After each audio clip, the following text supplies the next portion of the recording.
കളെ കെ.എൻ. കുഞ്ഞമ്മദ് ഉൾപ്പെടെയുള്ള പ്രിയപ്പെട്ടവരെ, സഖാവ് പി.കെ. ഭാസ്കരൻ എന്ന കമ്മ്യൂണിസ്റ്റുകാരൻ്റെ വേർപാടിലുള്ള ദുഃഖാചരണത്തിൻ്റെ സമാപനത്തിൻ്റെ ഭാഗമായിട്ടാണ് ഇന്ന് ഈ വൈകുന്നേരം നമ്മളിവിടെ ഒത്തുചേരുന്നത്. പുരോഗമന പ്രസ്ഥാനത്തിൻ്റെയും പ്രത്യേകിച്ച് കമ്മ്യൂണിസ്റ്റ് പ്രസ്ഥാനത്തിൻ്റെ വളർച്ചയ്ക്ക് വേണ്ടി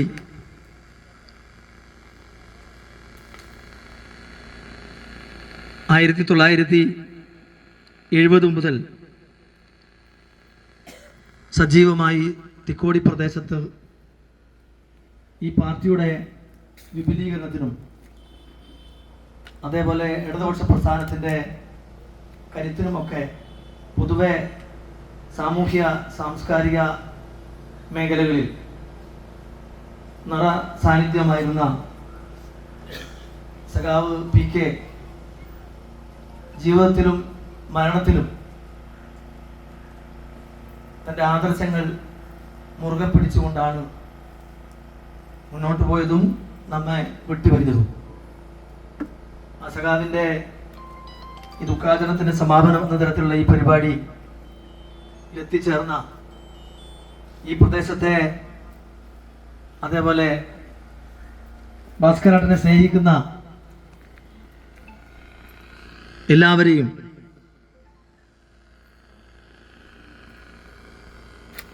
സ്വാഗതം ചെയ്യുകയാണ്.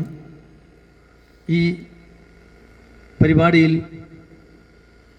മുഖ്യ പ്രഭാഷകനായി എത്തുന്നത് കെ.എൻ. ആണ്. കെ.എന്നെ സ്വാഗതം ചെയ്യുകയാണ്. അതേപോലെ ഈ പരിപാടിയിൽ ഒരു വ്യത്യസ്തത എന്ന നിലയ്ക്ക് ഭാസ്കരേട്ടൻ പ്രവർത്തിച്ച ഗ്രന്ഥശാല പ്രസ്ഥാനം, അതേപോലെ സാംസ്കാരിക രംഗത്തുള്ള ഇടപെടൽ എന്നതിൻ്റെ ഭാഗമായി കൈരളി ഗ്രന്ഥശാലയുടെ ദീർഘകാലത്തെ സെക്രട്ടറിയായി ആ ഗ്രന്ഥശാലയെ കോഴിക്കോട് ജില്ലയിലെ ഉയർന്ന ഗ്രന്ഥശാലയെ വളർത്തുന്നതിൽ അഹോരാത്രം പണിയെടുത്ത, അതേപോലെ വായനയിലൊക്കെ നിറ സാന്നിധ്യമായിരുന്ന ഭാസ്കരേട്ടൻ വായിച്ച പുസ്തകങ്ങൾ ഇന്ന് ഈ ഗ്രന്ഥശാലയ്ക്ക് കൈമാറുകയും കൂടുകയാണ് ഈ സമാപനത്തിൻ്റെ ഉദ്ദേശം. അങ്ങനെ ഈ പുസ്തകം ഏറ്റുവാങ്ങുന്നത് CPM-ൻ്റെ പയ്യോളി ഏരിയ കമ്മിറ്റിയുടെ സെക്രട്ടറി സഖാവ് MP ഷിബുവാണ്. MP ഷിബുവിനെയും സ്വാഗതം ചെയ്യുകയാണ്. അതേപോലെ ഈ പരിപാടിയിൽ ഇവിടെ എത്തിച്ചേർന്ന ഇതിൽ സംസാരിക്കുന്ന Suresh Changadath, Meladi block panchayat president, Santhosh Thikkodi, Shakeela KP, Chandrasekharan Thikkodi, Jayakrishnan Thekkekutti, Sasi Edavanakandi, Raveendran Edavanakandi, PV Abdul Azeez, Babu master, Abdul Gafoor TV, Anitha teacher UK ഉൾപ്പെടെയുള്ള, ഇനിയും ആരെങ്കിലും പേര് വിട്ടുപോയിട്ടുണ്ടെങ്കിൽ അവരെ ഉൾപ്പെടെ, അതേപോലെ ഈ ചടങ്ങിൽ അധ്യക്ഷത വഹിക്കുന്നത് നമ്മുടെ ഗ്രാമപഞ്ചായത്തിൻ്റെ ആരാധ്യയായ അധ്യക്ഷ ശ്രീ ജമീല സമദാണ്. ജമീല സമദിനെയും സ്വാഗതം ചെയ്യുകയാണ്. ഒരിക്കൽ കൂടി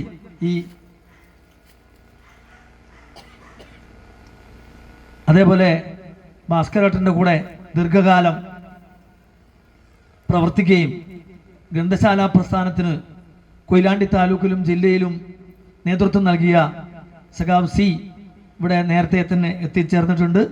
സഖാവ് C-യെ പ്രത്യേകം സ്വാഗതം ചെയ്യുകയാണ്.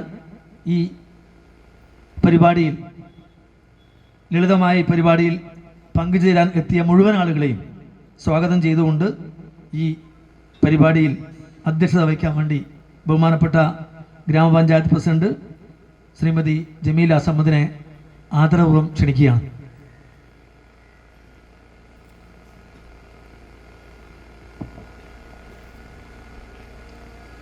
സഖാവ് പി.കെ. ഭാസ്കരേട്ടൻ്റെ ദുഃഖാചരണത്തിന് അനുസ്മരണ പ്രഭാഷണം നടത്താനായി ഇവിടെ എത്തിച്ചേർന്നിട്ടുള്ള ശ്രീ KN സാർ, അതേപോലെ വേദിയിലും സദസ്സിലുമുള്ള മഹത് വ്യക്തിത്വങ്ങളെ, സഹോദരി സഹോദരന്മാരെ, സുഹൃത്തുക്കളെ, നാം ഇന്ന് ഭാസ്കരേട്ടൻ്റെ ദുഃഖാചരണത്തിൻ്റെ ഭാഗമായിട്ടാണ് നമ്മളിവിടെ എല്ലാവരും തന്നെ ഒത്തുചേർന്നിട്ടുള്ളത്. ഭാസ്കരേട്ടൻ 16-ാം തീയതി ഈ ലോകത്തോട് ഇവിടെ പറഞ്ഞിരിക്കുകയാണല്ലോ.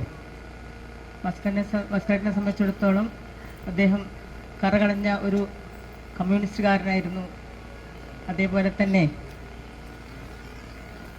അദ്ദേഹത്തിൻ്റെ ജീവിതകാലം അങ്ങോളം ഇങ്ങോളം പാവപ്പെട്ട ജനങ്ങളുടെ ഉന്നമനത്തിന് വേണ്ടി ജീവിച്ച് മരിച്ച ഒരു കമ്മ്യൂണിസ്റ്റായിരുന്നു.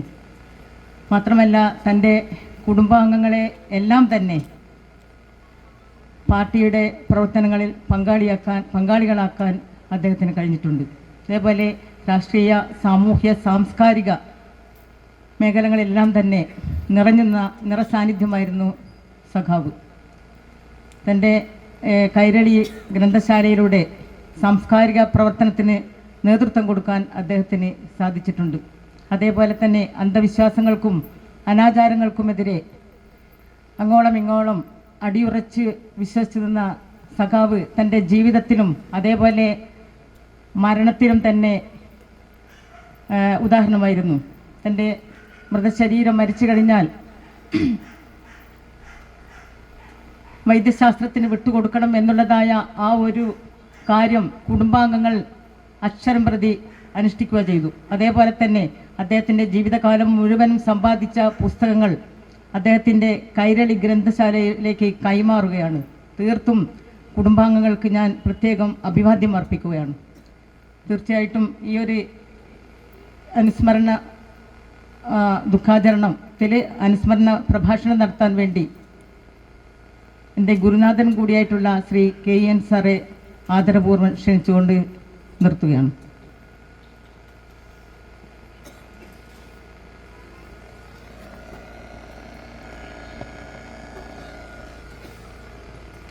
സദസ്സിലും വേദിയിലുമുള്ള പ്രിയപ്പെട്ടവരെ, നമുക്കെല്ലാവർക്കും അറിയാവുന്നതുപോലെ നമ്മളിപ്പോൾ ഇവിടെ ഒത്തുചേർന്നിരിക്കുന്നത് സാധാരണ ഒത്തുചേരൽ വേദികളിൽ നിന്ന് ഏറെ വ്യത്യസ്തമായ, പുതിയ കാലം ആവശ്യപ്പെടുന്ന, എന്നാൽ ആരുടെ മേലും അടിച്ചേൽപ്പിക്കാത്ത, ഓരോരുത്തരുടെയും സ്വയംബോധ്യത്തിൻ്റെ അടിസ്ഥാനത്തിൽ നിർവഹിക്കാതിരിക്കാവുന്ന നമ്മുടെ ജീവിതത്തിലെ ബഹുസ്വരതയുടെ ഏറ്റവും മികച്ച മാതൃകയായി സഖാവ് PK ഭാസ്കരേട്ടൻ മാറിക്കഴിഞ്ഞ എന്ന് പറയുമ്പോൾ മരണം നമുക്കെല്ലാവർക്കും അറിയാവുന്നതുപോലെ അദൃശ്യമായൊരു മുറിവാണ്.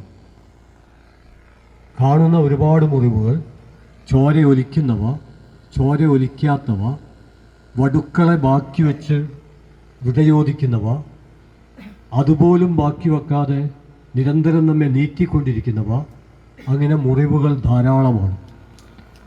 മനുഷ്യജീവിതം എന്ന് പറയുന്നത് മുറിവുകൾ കൂടി ഉൾക്കൊണ്ടതാണ്. രോഗം, മരണം, നിരന്തരമായ സംഘർഷങ്ങൾ, ഇതിൻ്റെ അകത്താണ് നമ്മുടെ ജീവിതം ആഹ്ലാദത്തിൻ്റെയും അഭിമാനത്തിൻ്റെയും ഒക്കെ സമാന്തര ലോകങ്ങൾ കെട്ടിപ്പൊക്കുന്നത്. എല്ലാ മനുഷ്യരും ഒരിക്കൽ മരണത്തിൻ്റെ രുചി അറിയും എന്നല്ല പറയേണ്ടത്, ജീവിക്കുന്ന ഓരോ നിമിഷവും മരിക്കുകയുമാണ്. എന്നാൽ നമ്മൾ ജീവിതത്തിൻ്റെ രുചി അറിയുകയും അതേ നിമിഷത്തിൽ സംഭവിക്കുന്ന മരണത്തിൻ്റെ രുചി അറിയാതെയും പോവുകയാണ്. അത് നമുക്ക് മറികടക്കാൻ പറ്റും. നിരന്തര പരിശീലനത്തിലൂടെ ജീവിതത്തിൻ്റെ എന്ന പോലെ മരണത്തിൻ്റെയും രുചി രണ്ടും രുചികരമാണ് എന്ന് മനസ്സിലാക്കുമ്പോഴാണ് പ്രകൃതി മനുഷ്യ ബന്ധത്തിൻ്റെ ഒരു സൂക്ഷ്മ ലോകത്തിലേക്ക് നമുക്ക് കടക്കാൻ കഴിയുന്നത്. പക്ഷെ അങ്ങനെ പറയുമ്പോഴും ജീവിച്ചിരിക്കുന്നവരെ സംബന്ധിച്ചിടത്തോളം മരിച്ചവരുടെ ഉത്തരവാദിത്വം പിന്നെ അവർക്കാണുള്ളത്. മരിച്ചവർക്കതിലൊരു കാര്യവുമില്ല. അവർ മറ്റൊരു ജീവിതമാണ് ജീവിക്കുന്നത്. എന്നാൽ ജീവിച്ചിരിക്കുന്നവരാവട്ടെ മരിച്ചവരെ കൂടി ഉൾക്കൊണ്ടുകൊണ്ടാണ് ജീവിക്കുന്നത്. മറ്റൊരർത്ഥത്തിൽ പറഞ്ഞാൽ മരിച്ചവരുടെ ജീവിതത്തിന് ഭാരം കുറവാണ്, ജീവിച്ചിരിക്കുന്നവരുടെ ജീവിതത്തിന് ഭാരം കൂടുതലാണ്. അവർ ഭൂതകാലത്തിൻ്റെ സാധ്യതകൾക്ക് കാവൽ നിൽക്കുകയും അതേസമയം തന്നെ ഭൂതകാലത്തിൻ്റെ പരിമിതികൾക്കെതിരെ പൊരുതുകയും ചെയ്യേണ്ടതുണ്ട്. അങ്ങനെ ഭൂതകാലത്തിൻ്റെ പരിമിതികൾക്കെതിരെ പൊരുതുന്ന ജീവിതങ്ങൾക്ക് കൂടുതൽ പ്രകാശമുളവാക്കാൻ പറ്റും. പി കെ ഭാസ്കരേട്ടനെ കുറിച്ച് പറയുമ്പോൾ വ്യക്തിപരമായ അദ്ദേഹവുമായി നിരന്തര ബന്ധം ഉണ്ടായിരുന്നില്ല, വേണ്ടത്ര ബന്ധവും ഉണ്ടായിരുന്നില്ല, പക്ഷേ ബന്ധമുണ്ട്. ആ ബന്ധം എന്ന് പറയുന്നത് പാബ്ലോ നെരൂദയൊക്കെ തൻ്റെ കവിതയിൽ പറഞ്ഞതുപോലെ എൻ്റെ രാഷ്ട്രീയ പാർട്ടിക്ക് എന്ന അദ്ദേഹത്തിൻ്റെ പ്രശസ്തമായ കവിതയിൽ അദ്ദേഹം പറയുന്നുണ്ട്, അറിയപ്പെടാത്ത അനേകായിരങ്ങളുമായി നീ എനിക്ക് സൗഹൃദം നൽകി. അവിടെ രാജ്യമില്ല, അവിടെ ഭാഷയില്ല, അവിടെ ജാതിയില്ല, അവിടെ മതമില്ല, ഒന്നുമില്ല. അവിടെ മനുഷ്യൻ എന്ന ഏത് മനുഷ്യൻ, എല്ലാ മനുഷ്യരും മേൽക്കീഴ് ബന്ധമില്ലാതെ മുകളിലും താഴെയുമല്ലാതെ എല്ലാവരും ഒപ്പത്തിനൊപ്പം നിൽക്കുന്ന സമത്വത്തെക്കുറിച്ചുള്ള മഹാസ്വപ്നം ഉള്ളിൽ സൂക്ഷിക്കുകയും അതിൻ്റെ സാക്ഷാത്കാരത്തിന് വേണ്ടി എത്ര ക്ലേശകരമായ പ്രവർത്തനത്തിലും ഏർപ്പെടാൻ ധീരരാവുകയും ചെയ്യുന്ന നമ്മുടെ ആദർശ ലോകം, അതിന് മരണമില്ല. ജീവിച്ചിരിക്കുന്ന എല്ലാ മനുഷ്യരും മരിക്കുമെങ്കിലും മനുഷ്യൻ ഏറ്റവും മഹത്തായി ഉയർത്തിപ്പിടിക്കുന്ന മൂല്യങ്ങൾ, ആദർശങ്ങൾ, അത് അജയ്യമായിരിക്കും. അത് അജയ്യമായിരിക്കേണ്ടതുണ്ട്. ഞാൻ പറയുന്നത്, നമ്മൾ പി കെ ഭാസ്കരേട്ടനെ അനുസ്മരിക്കുമ്പോൾ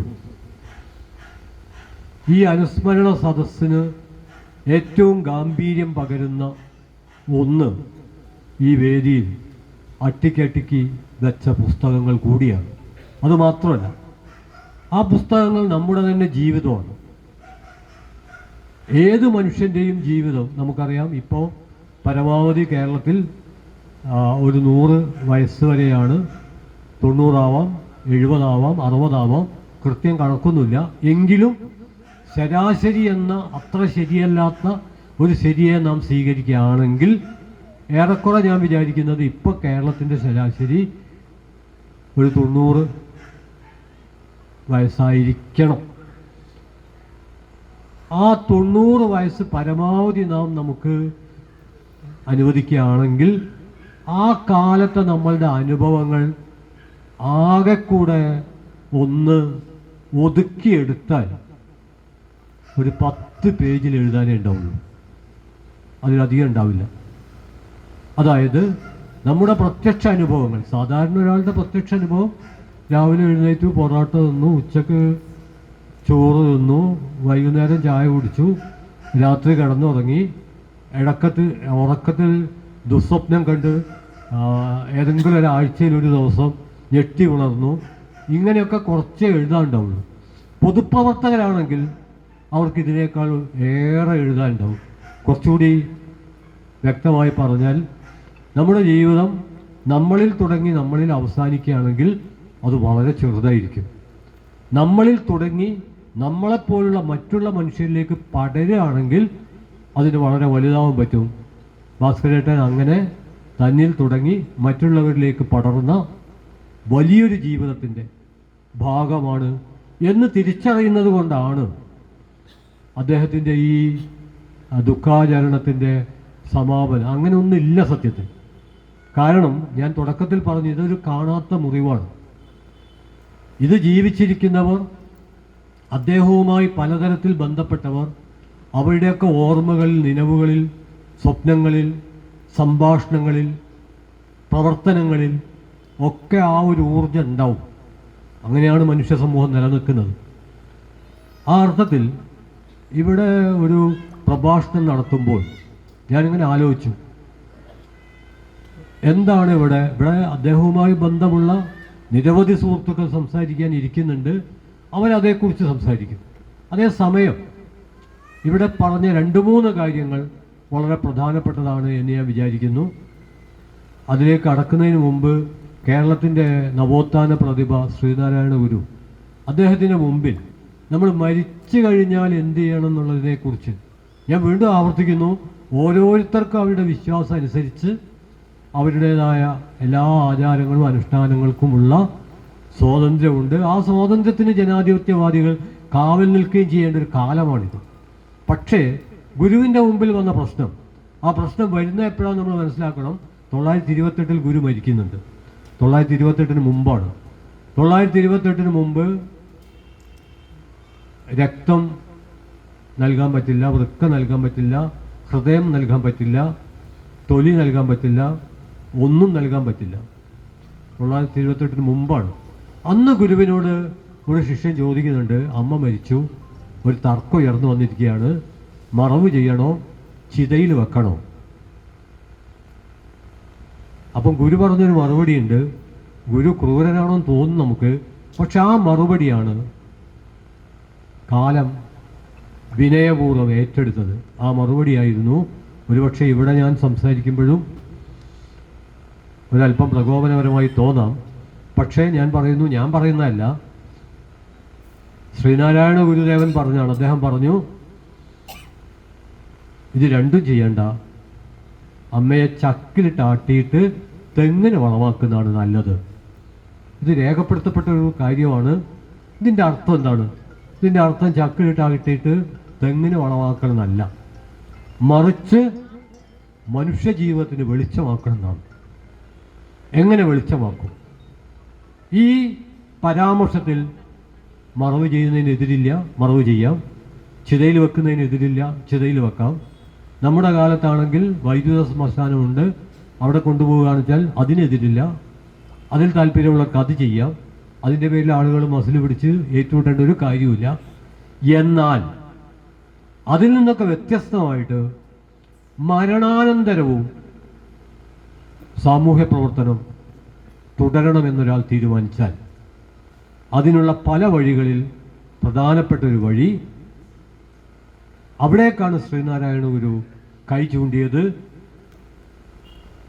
ചക്കിലിട്ട് ആട്ടാൻ വേണ്ടിയല്ല, മറിച്ച് അവയവദാനമൊന്നും രൂപപ്പെടാത്ത കാലത്ത് അവയവദാനത്തെക്കുറിച്ചുള്ള ശരീരാവിഷ്കാരം, ഈ ദാനം എന്നുള്ള വാക്ക് അനുചിതമാണെന്നാണ് ഞാൻ കരുതുന്നത്. കാരണം ദാനത്തിൽ മുകളിൽ നിൽക്കുന്ന കൊടുക്കുന്ന ഒരാളും താഴെ കുനിഞ്ഞു നിൽക്കുന്ന ഒരാളും ഉണ്ടാവും നിർബന്ധമില്ല.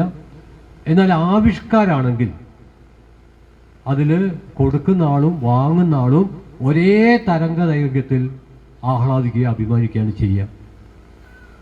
അതുകൊണ്ട് ആവിഷ്കാരം എന്നുള്ള വാക്കാണ് നല്ലത്. രക്താവിഷ്കാരം, കരളാവിഷ്കാരം, മൃതദേഹാവിഷ്കാരം എന്ന വാക്കാണ് ഉചിതം. വാക്കിൻ്റെ കാര്യത്തിൽ മാത്രമല്ല, പലതിൻ്റെ കാര്യത്തിലും നമ്മൾ സാംസ്കാരികമായ എത്രയോ പിന്നിലാണ്.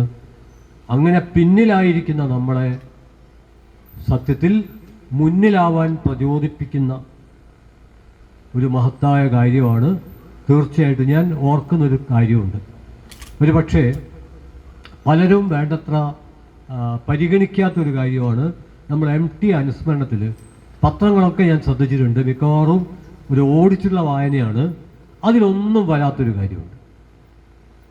MT കുറിച്ച് പറയുമ്പോൾ നോവലിസ്റ്റ്, ചെറുകഥാകൃത്ത്, സിനിമ, പലതും നമ്മൾ പറയും, പത്രപ്രവർത്തകൻ, എഡിറ്റർ, പലതും പറയും. പക്ഷേ MT ഒരു നേത്രദാന ട്രസ്റ്റ് രൂപീകരിച്ച് പ്രവർത്തനം നടത്തിയ ഒരാളായിരുന്നു എന്ന് പൊതുവെ ആരും പറയുന്നതായി കേട്ടിട്ടില്ല. ഞാൻ തന്നെ അടുത്ത കാലത്താണ് അത് മനസ്സിലാക്കാൻ ഇടയായത്. അതേക്കുറിച്ച് ഒരു കുറിപ്പ് എഴുതാമെന്ന് വിചാരിക്കുന്നുണ്ട്. കാരണം അനുസ്മരണത്തിലൊക്കെ കടന്നു വരാത്ത, അതാണല്ലോ നമ്മൾ എഴുതുകയും പറയുകയും പ്രചരിപ്പിക്കുകയും ചെയ്യേണ്ടത്. അതേക്കുറിച്ചുള്ള വിവരം ലഭിക്കുന്നത് എങ്ങനെയാണെന്ന് പറഞ്ഞാൽ, കേരളത്തിലെ ആദ്യത്തെ സമ്പൂർണ്ണ നേത്രദാന ഗ്രാമം പരിയങ്ങാടാണ്.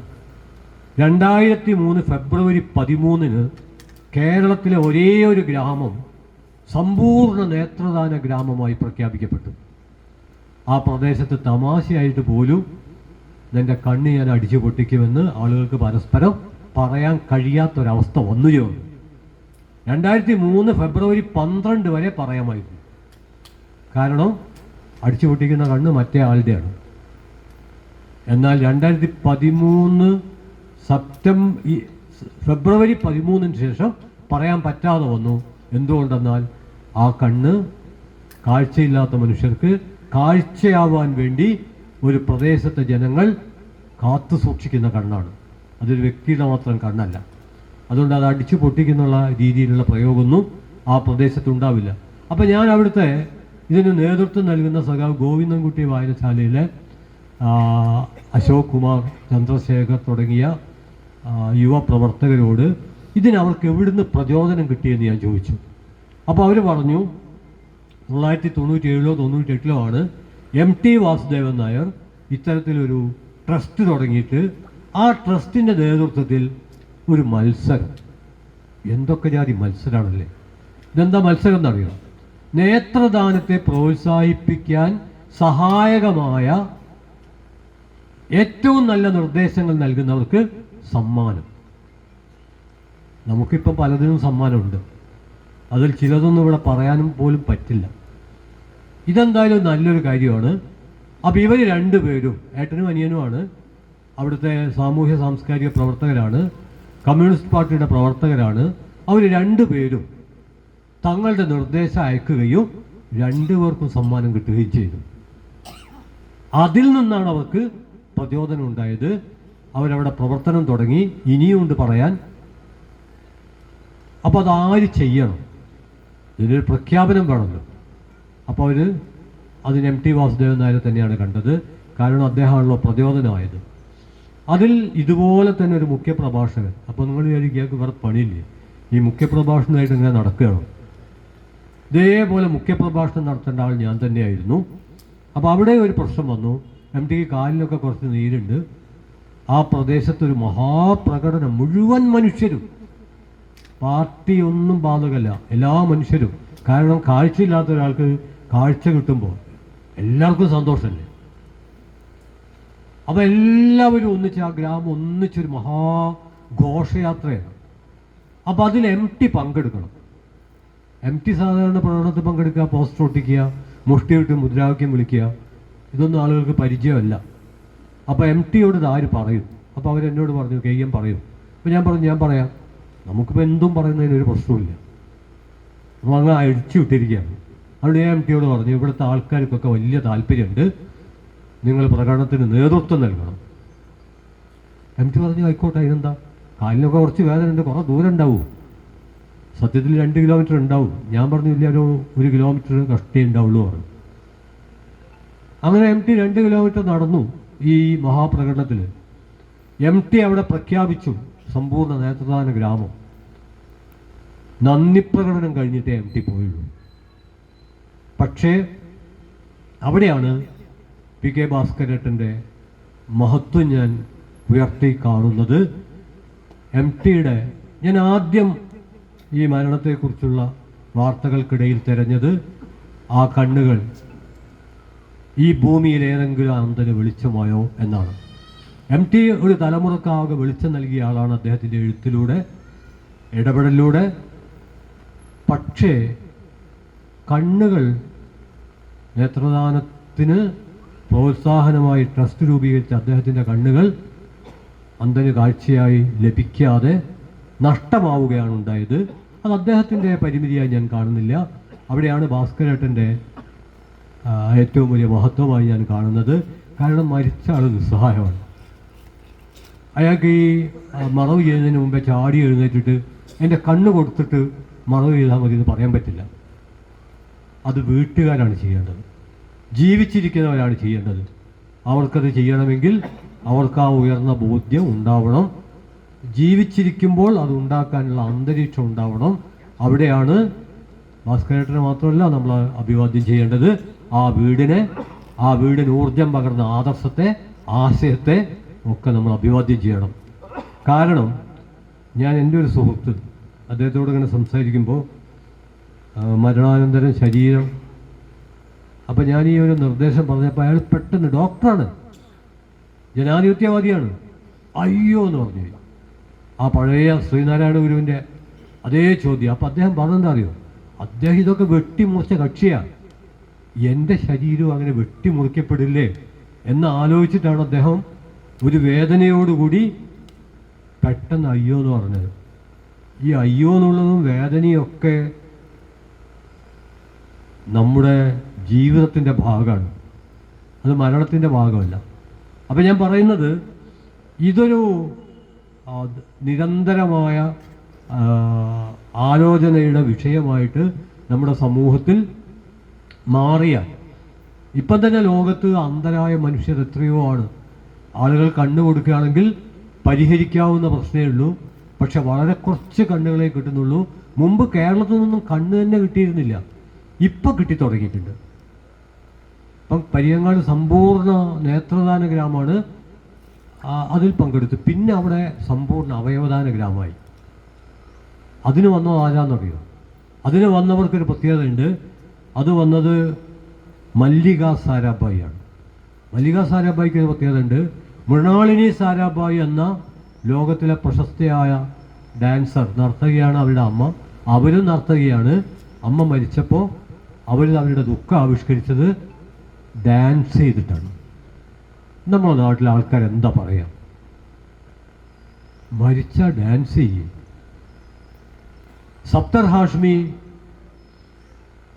കൊല ചെയ്യപ്പെട്ട് രക്തസാക്ഷിയായപ്പോൾ അദ്ദേഹത്തിൻ്റെ പങ്കാളി മാലശ്രീ ഹാഷ്മി ആ നാടകം പൂർത്തിയാക്കുക ചെയ്ത്. ഞാൻ സൂചിപ്പിക്കുന്നത് മരണത്തോടുള്ള നമ്മുടെ സമീപനം എന്താണ്. തീർച്ചയായിട്ടും ഞാൻ പറഞ്ഞു, അത് വലിയൊരു മുറിവാണ്. നമ്മൾ എത്ര തന്നെ തലകുത്തി നിന്നാലും ആ മുറിവ് ഇല്ലാതാവില്ല, അപരിഹാര്യമായൊരു മുറിവാണ്. അതിനെ പിന്നെ എങ്ങനെ മെരുക്കും? നമ്മൾ ഈ കാട്ടിലെ മൃഗങ്ങളെയൊക്കെ പല ആവശ്യങ്ങൾക്കും വേണ്ടി, അല്ലെങ്കിൽ ഇപ്പം നമ്മളെ തൊഴുത്തിലുള്ള പശു മുതലെല്ലാം മെരുക്കപ്പെട്ടതാണ്, അതൊരിക്കൽ വന്യമായിരുന്നു. അതുപോലെ ഇതിനെ എങ്ങനെ മെരുക്കും? ആ മെരുക്കുന്നതിനുള്ള പലതരത്തിലുള്ള പദ്ധതികളാണ്. അപ്പോൾ അതിലൊരു കാര്യം കൂടി ഞാൻ പറയാം, അതൊരു കൗതുകമാണ്. കാരണം കേരളത്തിൽ ആദ്യമായിട്ട് നമുക്ക് ചരിത്രബോധം വളരെ കുറവാണ്. നമ്മളെല്ലാം വിചാരിക്കുന്നത് നമ്മളൊക്കെ മുമ്പുള്ള പോലെ അങ്ങനെ കഴിഞ്ഞു പോകുന്നു. അങ്ങനെയല്ല, നമ്മുടെ ജീവിതത്തിൽ വലിയ മാറ്റം വന്നിട്ടുണ്ട്. ഇപ്പോൾ ഉദാഹരണം പറഞ്ഞാൽ 2003 മുമ്പേ നമ്മുടെ ശരീരത്തിലെ ഏറ്റവും പ്രധാനപ്പെട്ട ഒരു അവയവം, ഹൃദയം, നമ്മളോടൊപ്പം അവസാനിച്ച് പോകുമായിരുന്നു. എന്നാൽ 2003 കേരളത്തിൽ എറണാകുളത്ത് മെഡിക്കൽ ട്രസ്റ്റ് ഹോസ്പിറ്റലിൽ ആദ്യത്തെ വിജയകരമായ ഹൃദയ കൈമാറ്റ ശസ്ത്രക്രിയ നടന്നത്. അതിലുമുണ്ട്. ഞാനിത് കൃത്യം ഓർക്കുന്നത് എന്തുകൊണ്ടാന്ന് പറഞ്ഞാൽ, അന്ന് മാതൃഭൂമി ആഴ്ചപ്പതിപ്പിൽ മരണം ജീവിതത്തോട്, ജീവിതം മരണത്തോട് എന്ന് പറഞ്ഞിട്ട് നമ്മൾ ഒരുപാട് സംസാരിച്ചിട്ടുണ്ട്. എന്നാൽ മരണം ജീവിതത്തോട് എന്ന പേരിൽ ഒരു പ്രബന്ധം ഞാൻ എഴുതാൻ പ്രചോദനം സുകുമാരൻ എന്ന ഒരു തെങ്ങുകയറ്റ തൊഴിലാളിയാണ്. സത്യത്തിൽ മലയാളി ആ വീട്ടുകാരെ ആദരിക്കേണ്ടതായിരുന്നു. ഭാസ്കരേട്ടൻ്റെയൊക്കെ വീട്ടുകാരെ, ഈ പ്രദേശത്തുള്ളവർ മാത്രമല്ല. ഇതിൻ്റെയൊക്കെ ഒരു പ്രശ്നം എന്ന് വെച്ചാൽ, ഞാനിങ്ങോട്ട് വരുമ്പോൾ ഞാനിങ്ങനെ ആലോചിച്ചത്, കൊള്ളരുതാത്ത കാര്യങ്ങൾക്ക് ലോക പ്രചാരണമാണ്, എന്നാൽ കൊള്ളാവുന്ന കാര്യത്തിന് ആ പ്രദേശത്ത് പോലും പ്രചാരണമില്ല. നമ്മൾ ഏത് നൂറ്റാണ്ടിലെ ആ ജന്തുവിനെ ആക്ഷേപിക്കണമെന്ന് എനിക്ക് ആഗ്രഹമില്ലാത്തതുകൊണ്ടാണ് ഞാൻ കുത്തുകുത്തിടുന്നത്. ഞാൻ ഉദ്ദേശിച്ചിരുന്നത്, നമ്മളത് കള്ളിക്കാരായതുകൊണ്ട് പറയാൻ കഴുതാന്നാണ്. പിന്നെ ഞാൻ വിചാരിച്ചു, എന്തിന് നമ്മൾ ആ ജന്തുവിനെ ആക്ഷേപിക്കുന്ന അതിന് മാത്രമുള്ള അർഹത നമ്മളിൽ പലർക്കും ഉണ്ടോ എന്നൊരു സന്ദേഹം എനിക്കുള്ളത് കൊണ്ട് ഞാൻ തൽക്കാലം അതങ്ങ് ഉപേക്ഷിച്ചു എന്നേ ഉള്ളൂ. അപ്പോൾ നമ്മൾ കൊള്ളരുതാത്തൊരു കാര്യത്തിന് ലോകവ്യാപക പരസ്യമാണ്. കൊള്ളുന്ന കാര്യത്തിന്, കൊള്ളാവുന്ന കാര്യത്തിന് ആ വിധത്തിൽ ഒരു പരസ്യവുമില്ല. അത് നമ്മൾ മറികടക്കണം. ഞാൻ സുകുമാരൻ്റെ കാര്യം പറയാൻ കാരണം അതാ. സുകുമാരൻ 2003 തെങ്ങിൻ്റെ മുകളിൽ വീണു, ആസന്ന മരണമായിട്ട് കിടക്കുകയാണ്.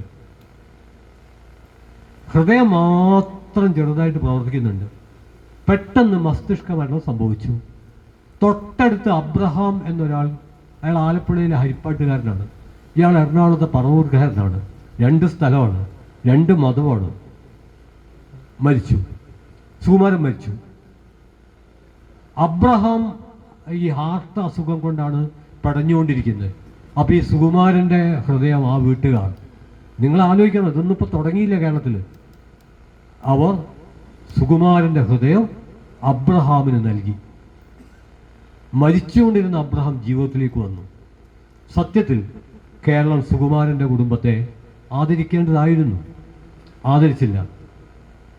എഴുത്തുകാർക്ക് ചെയ്യാവുന്നത് ഒരു പ്രബന്ധം എഴുതുക, പ്രഭാഷകർക്ക് ചെയ്യാവുന്നത് അവിടെയും ഇവിടെയും പ്രസംഗിക്കുക, നാടകക്കാർക്ക് ചെയ്യാവുന്നത് നാടകമാക്കുക, മുദ്രാവാക്യം വിളിക്കുക, സുഹൃത്തുക്കളോട് ഫോണിൽ സംസാരിക്കുക, ഇതൊക്കെ ചെയ്യാം. അത് കഴിഞ്ഞ് 2 കൊല്ലം അബ്രഹാം ജീവിച്ചു. അപ്പം മരിച്ചുകൊണ്ടാണ്, പക്ഷെ 2 കൊല്ലം ജീവിച്ചു. ഇനിയാണ് തമാശ. ഈ സുകുമാരൻ മരിച്ചപ്പോൾ സുകുമാരൻ്റെ മരണാനന്തര ചടങ്ങുകൾ നിർവഹിക്കാൻ പുരോഹിതന്മാർ വിസമ്മതിച്ചു. അവരെ കുറ്റം പറഞ്ഞിട്ട് കാര്യമില്ല. സുകുമാരൻ്റെ ഹൃദയം അബ്രഹാമിൻ്റെ ശരീരത്തിൽ ജീവിച്ചുകൊണ്ടിരിക്കുകയാണ്. അബ്രഹാം 2005 മരിച്ചപ്പോൾ സുകുമാരൻ്റെ കൊല അടി കർമ്മങ്ങളൊക്കെ പൂർത്തിയാക്കി. കാരണം അപ്പോഴാണല്ലോ ഇയാൾ പൂർണ്ണമായിട്ട് മരിച്ചത്. ഞാൻ പറയുന്നത് 2003 ഒരു കാര്യമാണ്. എന്നാൽ പിന്നീട് ഹൃദയം, വൃക്ക, അതൊന്നൊരു വാർത്തയേ അല്ല. ഇപ്പോൾ നമ്മളെത്ര മാറിപ്പോയി. എന്നാൽ നമ്മളിൽ തീരെ മാറാതെ മസിൽ പിടിച്ച് നിൽക്കുന്നൊരു പ്രവണത ഇപ്പോഴും നിലനിൽക്കുന്നുണ്ട്. അത് നമുക്ക് പതുക്കെ മാറ്റാൻ പറ്റും. ഞാൻ ആവർത്തിക്കുന്നു, ഒരാളെയും നിർബന്ധിക്കേണ്ട കാര്യമില്ല. ഓരോരുത്തർക്കും അവരുടെ വിശ്വാസം അനുസരിച്ച് എന്ത് ചടങ്ങുകൾ ചെയ്യാനും ചെയ്യാതിരിക്കാനുള്ള സ്വാതന്ത്ര്യമുണ്ട്. എന്നാൽ ഒരു സമൂഹം പുതുതായിട്ട് വളർത്തിയെടുക്കേണ്ട കണ്ണു കൊടുക്കൽ, അവയവം കൊടുക്കൽ ഉൾപ്പെടെയുള്ള കാര്യങ്ങൾ, ശരീരം കൊടുക്കൽ ഉൾപ്പെടെയുള്ള കാര്യങ്ങൾ, ഇതേക്കുറിച്ച് വിശ്വാസത്തിൻ്റെ മണ്ഡലത്തിലും വലിയ അന്വേഷണം നടക്കുന്നുണ്ട്. ഞാൻ പൊന്നാനിയിൽ ഇതുപോലെ ഒരു സാംസ്കാരിക പരിപാടിയിൽ പങ്കെടുത്തു. അത് ഈ മൃതദേഹ ആവിഷ്കാരമോ അല്ലെങ്കിൽ അതിൻ്റെ ഭാഗമായിട്ട് ദുഃഖം അവസാനിപ്പിക്കുമ്പോൾ പുസ്തകം കൈമാറുന്ന സാംസ്കാരിക ജീവിതത്തെ പുളകം കൊള്ളിക്കുന്ന ചടങ്ങൊന്നുമല്ല. അതൊരു പുസ്തക പ്രകാശനമാണ്. കേരളത്തിൻ്റെ അഡ്മിനിസ്ട്രേഷൻ രംഗത്ത് ഏറ്റവും ഉന്നതമായി സെക്രട്ടേറിയറ്റിലേക്ക് ഉയർന്ന പദവിയിൽ ജോലി ചെയ്ത ഒരാളുടെ സർവീസ് സ്റ്റോറിയാണ്. ആ സർവീസ് സ്റ്റോറിയിൽ കൗതുകരമായ ഒരു കാര്യമുണ്ട്. അതെന്താണെന്ന് പറഞ്ഞാൽ, നിങ്ങൾ പത്രത്തിൽ വായിച്ചിട്ടുണ്ടാവും, സൈമൺ മാഷുടെ മരണം. അതൊരു വലിയ തർക്ക പ്രശ്നമായിരുന്നു. പലരും ഓർക്കുന്നുണ്ടാവും. 2018 തോന്നുന്നു മരിച്ചത്. സൈമൺ മാഷ് 2000 ഇസ്ലാം മതം സ്വീകരിച്ചു. മുഹമ്മദ് അലി എന്ന് പേരും സ്വീകരിച്ചു. മക്കയിൽ പോയി ഹജ്ജ് ചെയ്തു. അദ്ദേഹം ഒരു വസിയത്ത് എഴുതി വെച്ചു, മരിച്ചാൽ പള്ളിയിൽ, ജുമാഅത്ത് പള്ളിയിൽ മറവ് ചെയ്യണമെന്ന് എഴുതി വെച്ചു. പക്ഷെ ഔദ്യോഗിക രേഖയിൽ സൈമൺ തന്നെയായിരുന്നു. അപ്പോൾ മരിച്ചപ്പോൾ തർക്കം ഉയർന്നു വന്നു. ബന്ധുക്കളും മക്കളുമൊക്കെ ഡോക്യുമെൻറ്റിലുള്ളത് സൈമൺ ആയതുകൊണ്ട് ചർച്ചിൽ ക്രിസ്ത്യൻ മതചടങ്ങ് പ്രകാരം സംസ്കരിക്കണമെന്ന് വാദിച്ചു. മറ്റുള്ളവർ അദ്ദേഹത്തിൻ്റെ വസിയത്തനുസരിച്ച് പള്ളിയിലും. അതിൻ്റെ പേരിൽ തർക്കം. സത്യത്തിൽ ഒരു തർക്കം ഉണ്ടാവേണ്ട ഒരു കാര്യമില്ല. അപ്പോഴാണ് മൃതശരീരം മെഡിക്കൽ കോളേജിന് വിട്ടുകൊടുക്കാൻ തീരുമാനിച്ചു. ആ തീരുമാനത്തെ മതപണ്ഡിതന്മാർ പിന്തുണച്ചു എന്ന് ഈ പുസ്തകത്തിൽ എഴുതിയിട്ടുണ്ട്. മതപണ്ഡിതൻ്റെ പേരിൽ ഞാൻ അദ്ദേഹത്തോട് ചോദിച്ചു. അങ്ങനെയാണെങ്കിൽ അത് വലിയൊരു സന്ദേശമാണ്. അപ്പോൾ ആ അർത്ഥത്തിൽ പുതിയ അന്വേഷണങ്ങൾ, ആലോചനകളൊക്കെ എല്ലാ മണ്ഡലത്തിലും നടക്കുന്നുണ്ട്. മുമ്പൊക്കെ ഞാനൊക്കെ വിളിച്ചിട്ടുണ്ട്, നിങ്ങളും കേട്ടിട്ടുണ്ടാവും, നിങ്ങളും വിളിച്ചിട്ടുണ്ടാവും. അന്നത്തെ മുദ്രാവാക്യം എന്താണെന്നറിയാം?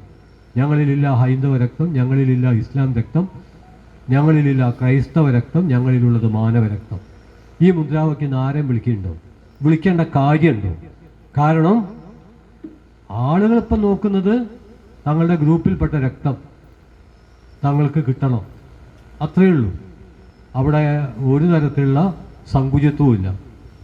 അതുപോലെ ആന്തരികാവയവങ്ങൾ, തുടക്കത്തിൽ ചില പ്രയാസങ്ങൾ ചിലർക്കുണ്ടായിരുന്നു, പിന്നീട് അത് മാറുന്നതാണ് നമ്മൾ കാണുന്നത്. ആശുപത്രിയിൽ വെച്ച് നമ്മൾ നല്ല മനുഷ്യന്മാരാവും.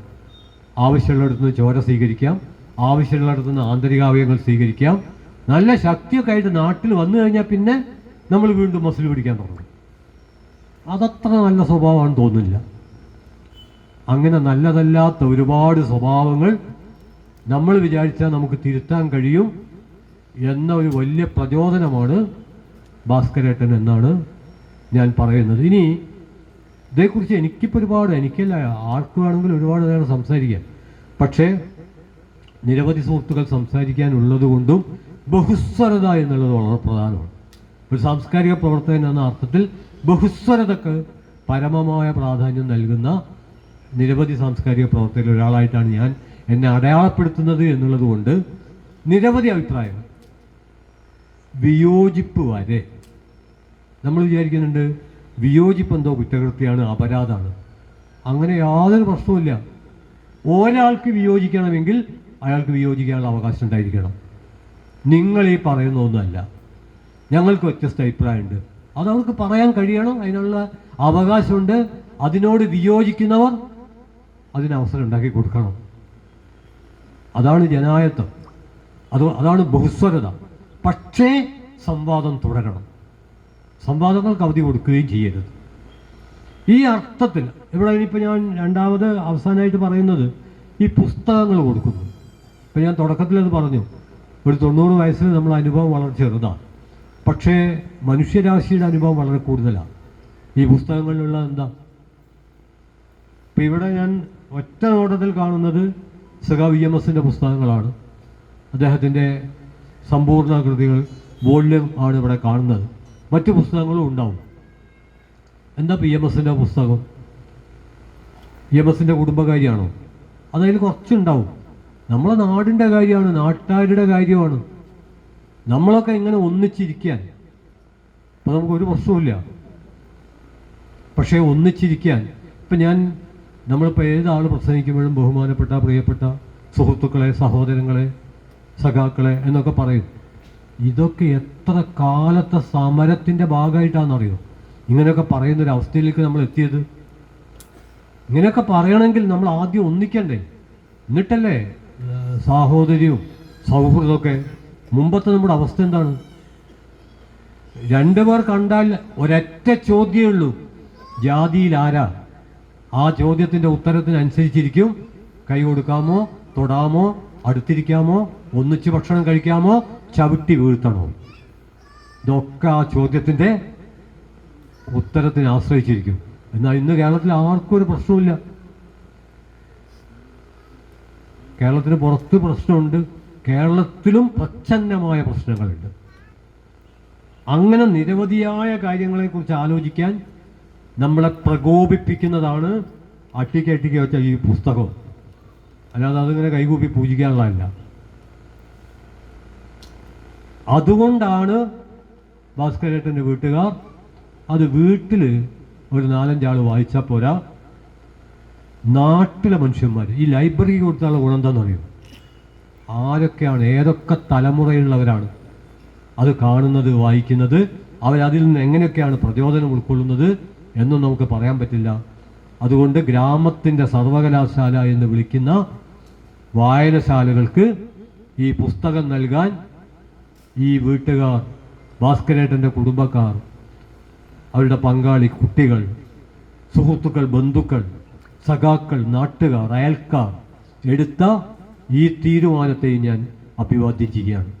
ഏറ്റവും ഉജ്ജ്വലമായ, ഉചിതമായ തീരുമാനമാണ് നിർവഹിക്കപ്പെട്ടിട്ടുള്ളത് എന്ന് കാണാൻ പ്രയാസമില്ല. ഇനി ഈ ഒരു ഒത്തുചേരൽ അതിനു വേണ്ടി ഈ പുസ്തകം കൊടുത്താൽ പോലെ ലൈബ്രറീൻ്റെ ഭാരവാഹികളോട് വിളിച്ചിട്ട് ഇവിടെ കുറച്ച് പുസ്തകമുണ്ട്, അത് നിങ്ങളങ്ങനെ എടുത്തോളെന്ന് പറഞ്ഞാൽ പോരെ. അങ്ങനെ പറഞ്ഞാൽ പോരാ, അതൊരു സാംസ്കാരിക ചടങ്ങാക്കി മാറ്റണം. ഇപ്പം ഞാൻ എൻ്റെ ഒരു അനുഭവം കൂടി പറയാം. ഈ മരണമുണ്ടാക്കുന്ന മുറിവ് നിലനിൽക്കെ തന്നെ ഞാൻ കൽപ്പറ്റയിൽ, വയനാട് ജില്ല,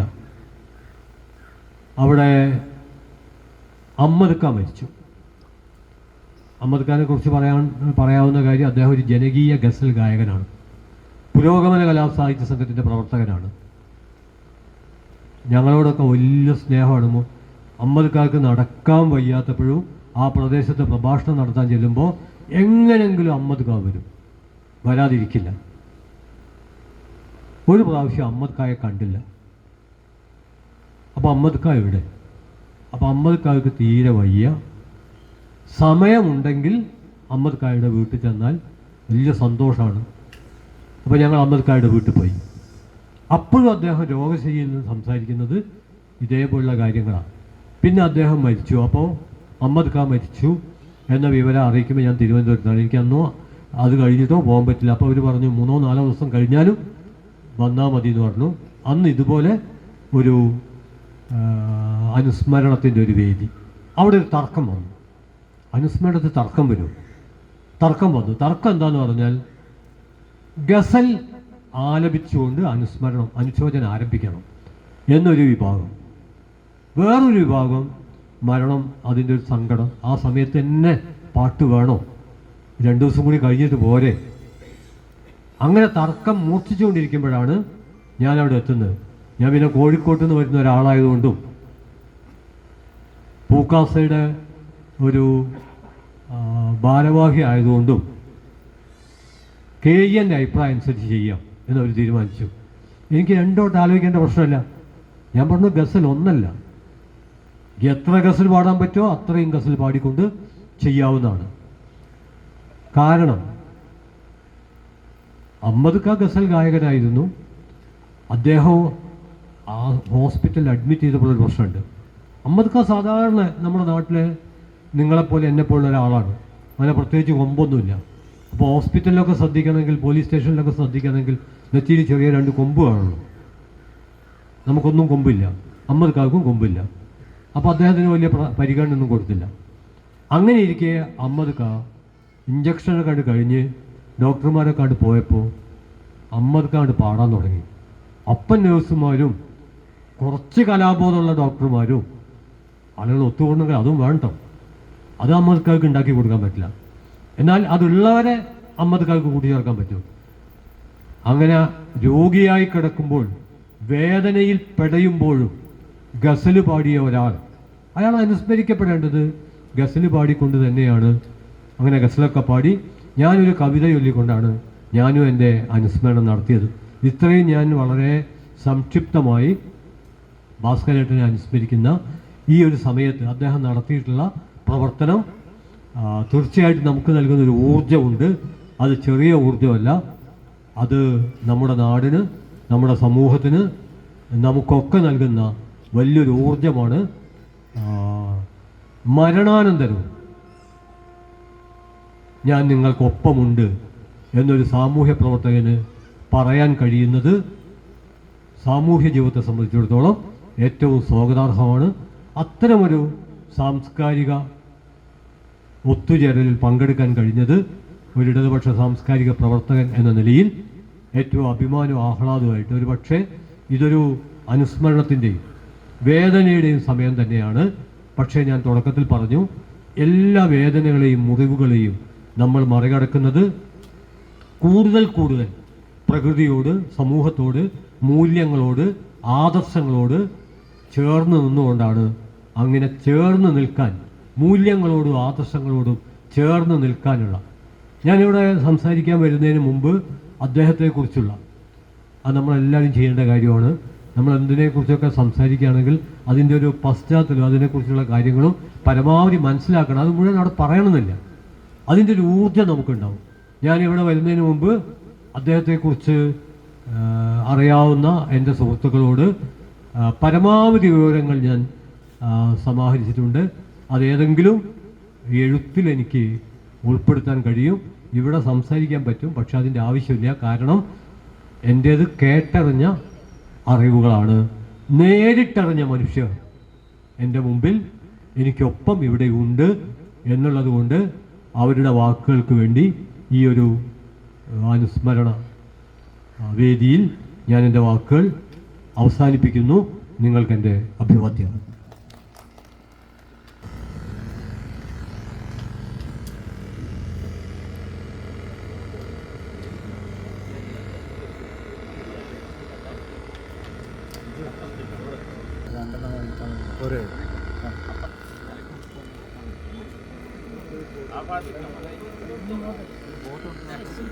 ഊഷ്മളമായ ചടങ്ങിൻ്റെ അധ്യക്ഷ ഗ്രാമപഞ്ചായത്ത് പ്രസിഡന്റ് ശ്രീ ജമീല സമദ്, മുഖ്യാതിഥി ശ്രീ KEN, വേദിയിലും സദസ്സിലും ഇരിക്കുന്ന പ്രിയപ്പെട്ടവരെ, സഹോദരി സഹോദരന്മാരെ,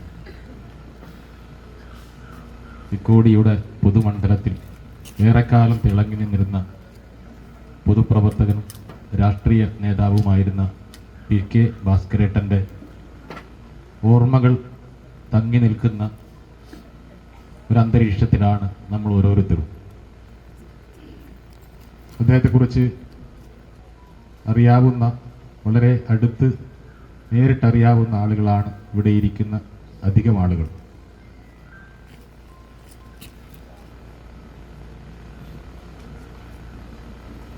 അദ്ദേഹം വിശ്വസിക്കുന്ന പ്രത്യയശാസ്ത്രത്തിൽ ഊന്നി നിന്നുകൊണ്ട് തൻ്റെ ജീവിതത്തിൽ അത് ആവാഹിച്ചുകൊണ്ട് പ്രവർത്തിക്കുവാൻ, മരണാനന്തരം അത് തെളിയിക്കുവാനും അദ്ദേഹത്തിന് സാധിച്ചിട്ടുണ്ട്. അതാണ് അദ്ദേഹത്തെ ഏറെ വ്യത്യസ്തനാക്കുന്നത്. മരണത്തെക്കുറിച്ച് ശ്രീ KE ഇവിടെ സൂചിപ്പിക്കുകയുണ്ടായി, അദ്ദേഹത്തിൻ്റെ കാഴ്ചപ്പാടുകളൊക്കെ. പക്ഷെ നമ്മെ സംബന്ധിച്ച് മരണം എന്ന് പറഞ്ഞാൽ നമ്മെ സംബന്ധിച്ച് അനിവാര്യമായ ഒരു പ്രക്രിയയാണ്. അത് തടഞ്ഞു നിർത്തുവാൻ ലോകത്തൊരു ശക്തിക്കും സാധിക്കുകയില്ല.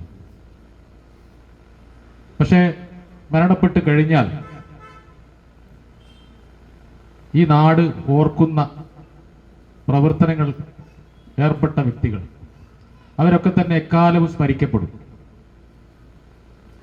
അതിന് ഏറ്റവും വലിയ ഉദാഹരണങ്ങളാണ് നേരത്തെ ശ്രീ ചന്ദ്രേട്ടൻ പറഞ്ഞതുപോലെ ഒരുപാട് നേതാക്കൾ ഇന്നും നൂറ്റാണ്ടുകൾ കഴിഞ്ഞിട്ടും നമ്മുടെ മനസ്സിൽ നിന്നും മായാതെ നിൽക്കുന്ന മഹാത്മാഗാന്ധിയെ പോലുള്ള രാഷ്ട്രനായകർ, അബ്രഹാം ലിങ്കനെ പോലുള്ള ഭരണാധികാരികൾ, ഇവരൊക്കെ തന്നെ നൂറ്റാണ്ടുകൾ കഴിഞ്ഞിട്ടും ഇന്ന് മനുഷ്യ മനസ്സിനെ സ്വാധീനിക്കുന്ന വ്യക്തിത്വങ്ങളായി മാറിയത്. നമുക്കറിയാം, സ്വാമി വിവേകാനന്ദൻ, അദ്ദേഹത്തിന് ദൈവം ആയുസ് നൽകിയത് കേവലം 25-27 വർഷം മാത്രമാണ്. പക്ഷെ ആ 27 വർഷത്തെ ആയുസിനുള്ളിൽ അദ്ദേഹം ലോകത്തിന് നൽകിയ സന്ദേശം, ആ സന്ദേശമാണ് ഇന്നും അദ്ദേഹം ലോകത്തിന് മുമ്പിൽ, ലോകത്തെ ജനതയ്ക്ക് മുമ്പിൽ ഇന്നും തിളങ്ങി നിൽക്കുന്ന വ്യക്തിത്വമായി മാറിയത്. അത്തരത്തിൽ ഒട്ടേറെ ആളുകൾ നമ്മുടെ നാടുകളിലുമുണ്ട്. നമുക്കറിയാം, തിക്കോടി, ഞാൻ അധികം ദീർഘിപ്പിക്കുന്നില്ല, അദ്ദേഹത്തിൻ്റെ ഓർമ്മകൾ തങ്ങി നിൽക്കുന്ന ഈ ഒരു അന്തരീക്ഷത്തിൽ കൂടുതൽ സംസാരിക്കുന്നത് അനുചിതമായിരിക്കുമെന്നുള്ളതുകൊണ്ട് തന്നെ നമുക്കറിയാം, തിക്കോടിയെ സംബന്ധിച്ച് പറയുകയാണെങ്കിൽ, തിക്കോടിയുടെ പ്രിയപ്പെട്ട കാട്ടൂരിൽ നാണേട്ടൻ, ഈ നാട്ടിലൊരു രാഷ്ട്രീയ നേതാവും പൊതുപ്രവർത്തകനായിരുന്ന നാണേട്ടൻ, ഈ നാടിനു വേണ്ടി ജീവിച്ച് മരിച്ച നാണേട്ടൻ, അദ്ദേഹം ഇന്നും തിക്കോടിക്കാർക്ക് ഒരിക്കലും വിസ്മരിക്കാൻ കഴിയാത്തൊരു വ്യക്തിത്വത്തിനുടമയായിരുന്നു. അത്തരത്തിൽ അതേ നിലവാരത്തിൽ, അതേ ഗണത്തിൽപ്പെട്ട ശ്രീ നമ്മുടെ ഭാസ്കരേട്ടൻ, ഞാൻ ഓർക്കുന്നു, അദ്ദേഹം 2000 പഞ്ചായത്ത് തെരഞ്ഞെടുപ്പിൽ മത്സരിക്കുന്ന ആ സമയം അദ്ദേഹത്തിനെതിരെ സ്ഥാനാർത്ഥിയായി മത്സരിച്ചത് ഞാനായിരുന്നു. അദ്ദേഹം അന്നത്തെ ഈ 11ാം വാർഡിന്റെ പകുതി ഭാഗവും കോഴിപ്പുറം 10ാം വാർഡിന്റെ മുഴുവൻ ഭാഗവും ഉൾപ്പെടുന്ന വാർഡായിരുന്നു ആ വാർഡ്. ശ്രീ ജീവാനന്ദൻ മാഷ് ഉൾപ്പെടെയുള്ള ആളുകളൊക്കെ തന്നെ പഞ്ചായത്ത് മെമ്പറായി കടന്നു വന്ന ആ 2000 കാലഘട്ടം. അന്ന് അദ്ദേഹത്തിനെതിരെ സ്ഥാനാർത്ഥിയായി മത്സരിക്കുകയും 116 വോട്ടിനാണ് അന്ന് അദ്ദേഹം തിരഞ്ഞെടുക്കപ്പെട്ടത്. പക്ഷെ അദ്ദേഹം തിരഞ്ഞെടുക്കപ്പെട്ടതിന് ശേഷം ആ വാർഡിലെ, ഈ വാർഡിൽ ഉൾപ്പെടുന്ന മുഴുവൻ കാര്യങ്ങളിലും എന്നെ പങ്കാളിയാക്കിക്കൊണ്ടും ആ വികസന സമിതിയിൽ 5 വർഷവും ഞങ്ങൾ ഒന്നിച്ച് ചേർന്നുകൊണ്ട് നാടിന്റെ പൊതുവായ വിഷയങ്ങളൊക്കെ തന്നെ ആശയവിനിമയം നടത്തിക്കൊണ്ടുള്ള ഒരു പ്രവർത്തന ശൈലിയായിരുന്നു അദ്ദേഹം പിന്തുടർന്നത്. ആ രീതിയിലുള്ള ഒരു മഹത് വ്യക്തിത്വം. അദ്ദേഹം ഒരു നിഷ്കാമ്യയായ, നിസ്വാർത്ഥനായ ഒരു പൊതുപ്രവർത്തകൻ. അദ്ദേഹത്തിന്റെ ആ ഒരു കാലഘട്ടത്തിൽ, അദ്ദേഹം രാഷ്ട്രീയ പ്രവർത്തനം നടത്തുന്ന കാലഘട്ടത്തിലൊക്കെ ഉണ്ടാകുന്ന വലിയ പ്രയാസങ്ങൾ, ഒരു സൗകര്യങ്ങളില്ലാത്ത, സാമ്പത്തിക ചുറ്റുപാടുകളില്ലാതെ ഈ പൊതുപ്രവർത്തനം ഇറങ്ങിത്തിരിച്ച് അദ്ദേഹത്തിന്റെ ഏറ്റവും കൂടുതൽ അഭിനന്ദിക്കേണ്ടത് ഈ അവസരത്തിൽ ഞാൻ അദ്ദേഹത്തിന്റെ കുടുംബത്തെയും അതുപോലെ തന്നെ അതിന് പിന്തുണ കൊടുത്ത അദ്ദേഹത്തിന്റെ പ്രിയപ്പെട്ട സഹധർമ്മിണിയെയുമാണ് എന്നാണ് എനിക്ക് സൂചിപ്പിക്കാനുള്ളത്. ഈ ഒരു ചടങ്ങിന് എല്ലാവിധ അഭിവാദ്യങ്ങളും അർപ്പിച്ചുകൊണ്ട് ഈ ഭാസ്കരേട്ടന്റെ ഓർമ്മകൾക്ക് മുമ്പിൽ ആദരാഞ്ജലികൾ അർപ്പിച്ചുകൊണ്ട് ഞാൻ എൻ്റെ വാക്കുകൾ നിർത്തുന്നു. അടുത്ത ശ്രീ PV അബ്ദുൽ അസീസ്.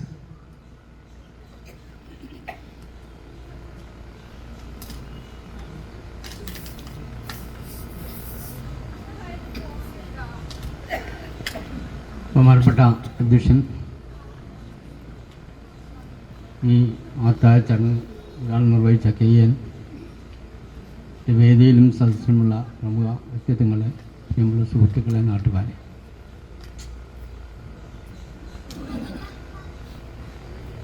പി.കെ. ഭാസ്കരൻ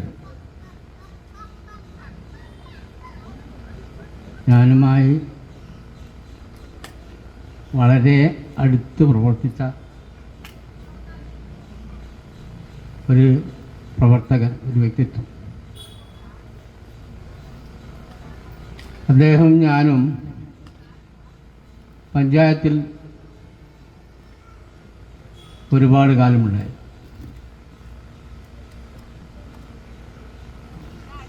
പഞ്ചായത്ത് ഭരണം UDF-നാണെങ്കിലും അന്നത്തെ തിരഞ്ഞെടുപ്പ് പ്രക്രിയയിൽ ഒരു സ്റ്റാൻഡിംഗ് കമ്മിറ്റി ചെയർമാൻ സ്ഥാനം അന്ന് ഇടതുപക്ഷത്തിനുണ്ടാകും. ആ സ്ഥാനമാണ് പി.കെ. ഭാസ്കരൻ ക്ഷേമകാര്യ സ്റ്റാൻഡിംഗ് കമ്മിറ്റി ചെയർമാനായിക്കൊണ്ട് തിരഞ്ഞെടുക്കപ്പെട്ടു. ആ പ്രവർത്തനത്തിൽ ക്ഷേമകാര്യ സ്റ്റാൻഡിംഗ് കമ്മിറ്റിയാണ് അന്ന് പെൻഷൻ പാസ്സാക്കിയത്. അതുവരെ ഉദ്യോഗസ്ഥന്മാർക്കായിരുന്നെങ്കിലും പുതിയ ഭരണ സംവിധാനത്തിൽ പഞ്ചായത്തിനാണ് പെൻഷൻ പാസ്സാക്കാനുള്ള അധികാരം ലഭിച്ചത്. അതിൽ പെൻഷൻ പാസ്സാക്കേണ്ടത് ക്ഷേമകാര്യ സ്റ്റാൻഡിംഗ് കമ്മിറ്റി ആണ്. അതിലാണ് ചർച്ച ചെയ്യേണ്ടത്. ഇപ്പം എല്ലാ സ്റ്റാൻഡിംഗ് കമ്മിറ്റിയും ഒരു മാസത്തിൽ ഒരിക്കൽ ചേരുമ്പോൾ ഭാസ്കരേട്ടൻ്റെ സ്റ്റാൻഡിംഗ് കമ്മിറ്റി ഒരു മാസത്തിൽ 2 പ്രാവശ്യം ചെയ്യും.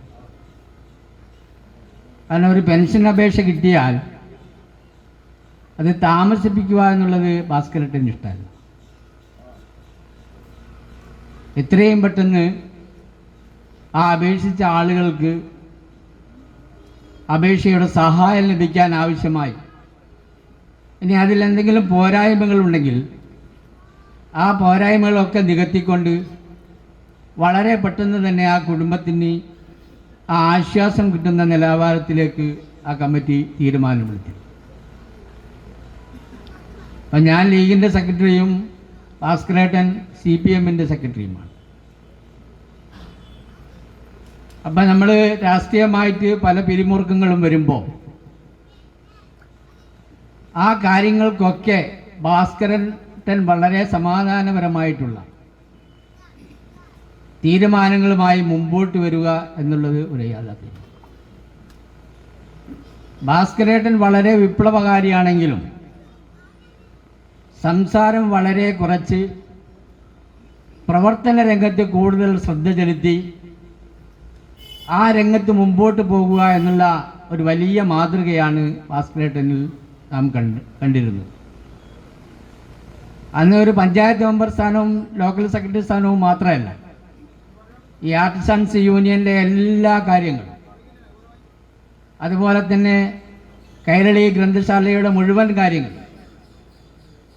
അതുപോലെ പാർട്ടിയുടെ CITUവിൻ്റെ എല്ലാ മുഴുവൻ കണക്കുകളും ഒക്കെ ഭാസ്കരേട്ടനായിരുന്നു അന്ന് കൈകാര്യം ചെയ്തത്. അപ്പം ഞാനിടയ്ക്ക് തമാശയ്ക്ക് ചോദിക്കും, ഭാസ്കരേട്ടങ്ങൾ ഉറങ്ങലുണ്ട്? കാരണം രാത്രി 12 മണിക്കോ 1 മണിക്കോ 1:30 മണിക്കോ ഒക്കെ ഭാസ്കരേട്ടൻ പുസ്തകത്തിന് മുമ്പിലായിരുന്നു. അങ്ങനെ ഒരുപാട് അനുഭവങ്ങൾ എനിക്ക് പങ്കുവെക്കാൻ വേണ്ടി കഴിയും. ഇപ്പോൾ മാർക്സിസ്റ്റ് ആണെങ്കിലും ഒരു തികഞ്ഞ മനുഷ്യ സ്നേഹി, പൂർണ്ണമായിട്ടും ജനങ്ങൾക്ക് എന്ത് കിട്ടും, തനിക്കെന്ത് കിട്ടുമെന്നല്ല, ജനങ്ങൾക്ക് എന്ത് കിട്ടും. ഇപ്പോൾ ഭാസ്കരേട്ടൻ്റെ സാധാരണ മണി വരും ഇടയ്ക്ക്. അപ്പം ഞാൻ പറയും, നിങ്ങൾ നോക്കി വന്നതായിരിക്കും ഭാസ്കരേട്ടനെ കാണായിട്ട് എന്ന് പറയും. അപ്പം എന്നോട് പറയും, ഇതൊന്നും കഴിച്ചിട്ടില്ല. അപ്പം അത്ര പോലും ഭക്ഷണം പോലും മറന്നുകൊണ്ട് പാർട്ടിക്ക് വേണ്ടി മുഴുവൻ സമയവും ചെലവഴിച്ച ഒരു മഹാവ്യക്തിത്വത്തിൻ്റെ ഉടമ. ഈ തിക്കോടിയിലെ മുഴുവൻ ജനങ്ങൾക്ക് നല്ലത് മാത്രം പറയാൻ ബാക്കി വെച്ചുകൊണ്ട് നമ്മളിൽ നിന്ന് പിരിഞ്ഞു പോയ, ഞാൻ കൂടുതൽ പറയുന്നില്ല, ഒരുപാട് പറയാനുണ്ട്, ഒരു വ്യക്തിത്വത്തിൻ്റെ ഉടമ. അദ്ദേഹം മരണാനന്തരവും ഈ നാട്ടിന് മാത്രമല്ല നമ്മുടെ ജില്ലക്കും നമ്മുടെ സ്റ്റേറ്റിനുമൊക്കെ പിന്നെ മാതൃകയാക്കിക്കൊണ്ട് അദ്ദേഹത്തിൻ്റെ കുടുംബവും. അപ്പോൾ എന്നോട് ഞാൻ വളരെ അടുത്ത് കണ്ടപ്പോൾ എന്നോട് പറഞ്ഞ്, ഇപ്പം ഞാനൊക്കെ പോകാനായല്ലോ അസീസേ. അപ്പോൾ ഞാൻ പറഞ്ഞു, എന്താ ഭാസ്കരേട്ടനിപ്പോൾ നമ്മളെല്ലാവരും പോകേണ്ട ആൾക്കാരല്ലേ? എല്ലാവരും ഞാനിങ്ങനെ ഒരു തീരുമാനം എടുത്തിട്ടുണ്ട്, എന്നോട് അന്ന് പറഞ്ഞിരുന്നു. ഞാൻ പറഞ്ഞു, നിങ്ങൾ തീരുമാനം എടുത്താൽ ഞാൻ കുട്ടികളെ കൊണ്ടൊക്കെ സമ്മതിപ്പിച്ചിട്ടുണ്ട് എന്നാണ് അന്ന് എന്നോട് പറഞ്ഞത്. അപ്പോൾ അതൊരു യാഥാർത്ഥ്യമാവുന്നത് ഒരിക്കലും ഞാൻ പ്രതീക്ഷിച്ചില്ല. കാരണം നമ്മളെ മുമ്പിലുണ്ടല്ലോ അങ്ങനെ എഴുതി വെച്ചിട്ട് കോടതിയിൽ പോയ കേസുകളൊക്കെ ദിവസങ്ങളോളം മാസങ്ങളോളം കോടതി വരാന്തയിൽ ചുറ്റിത്തിരിച്ച അനുഭവങ്ങളൊക്കെ നമ്മുടെ മുമ്പിലുണ്ടല്ലോ. പക്ഷേ ഈ കുടുംബം പൂർണ്ണമായിട്ടും ആ ഭാസ്കരേട്ടൻ്റെ താല്പര്യങ്ങൾ മുഴുവനും നടപ്പിൽ വരുത്തിക്കൊണ്ട് ഈ നാട്ടുകാർക്കും മാതൃകയായ പ്രവർത്തനം നടത്തി അദ്ദേഹം അദ്ദേഹം കൈവശം വെച്ചിരുന്ന പുസ്തകങ്ങൾ ഈ നാട്ടിലെ മുഴുവൻ ജനങ്ങൾക്കും വേണ്ടി കൈരളി ഗ്രന്ഥശാലയ്ക്ക് സമർപ്പിക്കുന്ന ഈ ചടങ്ങും അതുപോലെ തന്നെ അദ്ദേഹത്തിൻ്റെ സ്മരണകൾക്ക് അന്ത്യം കുറിക്കുന്ന ഈ ദിവസവുമൊക്കെ ഒന്നിച്ചായത് വളരെയധികം സന്തോഷകരമായ ഒരു മുഹൂർത്തമാണ്. അദ്ദേഹത്തിൻ്റെ പ്രവർത്തനം ഈ വരും തലമുറയ്ക്ക് മാതൃകയാണ്. ഇപ്പോൾ KN പറഞ്ഞതുപോലെ ഞാൻ പറയുന്നില്ല, അദ്ദേഹത്തിൻ്റെ ജീവിതം ഈ വരുന്ന തലമുറക്കും അടുത്ത തലമുറക്കും മാതൃകയായിക്കൊണ്ടാണ് മുമ്പോട്ട് പോകുന്നത്. അദ്ദേഹത്തിൻ്റെ മരണത്തിനു മുമ്പിൽ സർവ്വവിധ ആദരാജ്ഞലികളും അർപ്പിച്ചുകൊണ്ട് ഈ ചടങ്ങിന് എല്ലാവിധ ഭാവുകളും നേർന്നുകൊണ്ട് ഞാൻ അവസാനിപ്പിക്കുന്നു. നിങ്ങൾക്കെൻ്റെ അഭിവാദനങ്ങൾ. അടുത്തായി ജീവാൻ തമാഷ് സംസാരിക്കും.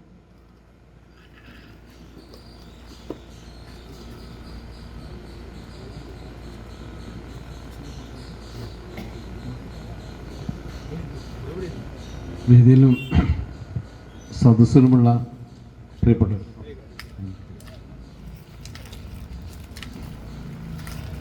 ഭാസ്കരേട്ടനും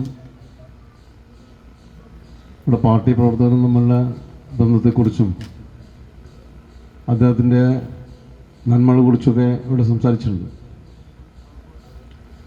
വളരെ ചെറുപ്പത്തിലെ തന്നെ, എൻ്റെയൊക്കെ ചെറുപ്പത്തിലെ തന്നെ ഭാസ്കരേട്ടനുമായിട്ട് യുവനകത്തൊക്കെ വർക്ക് ചെയ്യുന്ന കാലത്ത് തിക്കോടി ബന്ധപ്പെടുമ്പോൾ ഈ വീടും ഭാസ്കരേട്ടനും മറക്കാൻ കഴിയില്ല. അത്രയേറെ അനുഭവങ്ങൾ ഈ വീടുണ്ട്.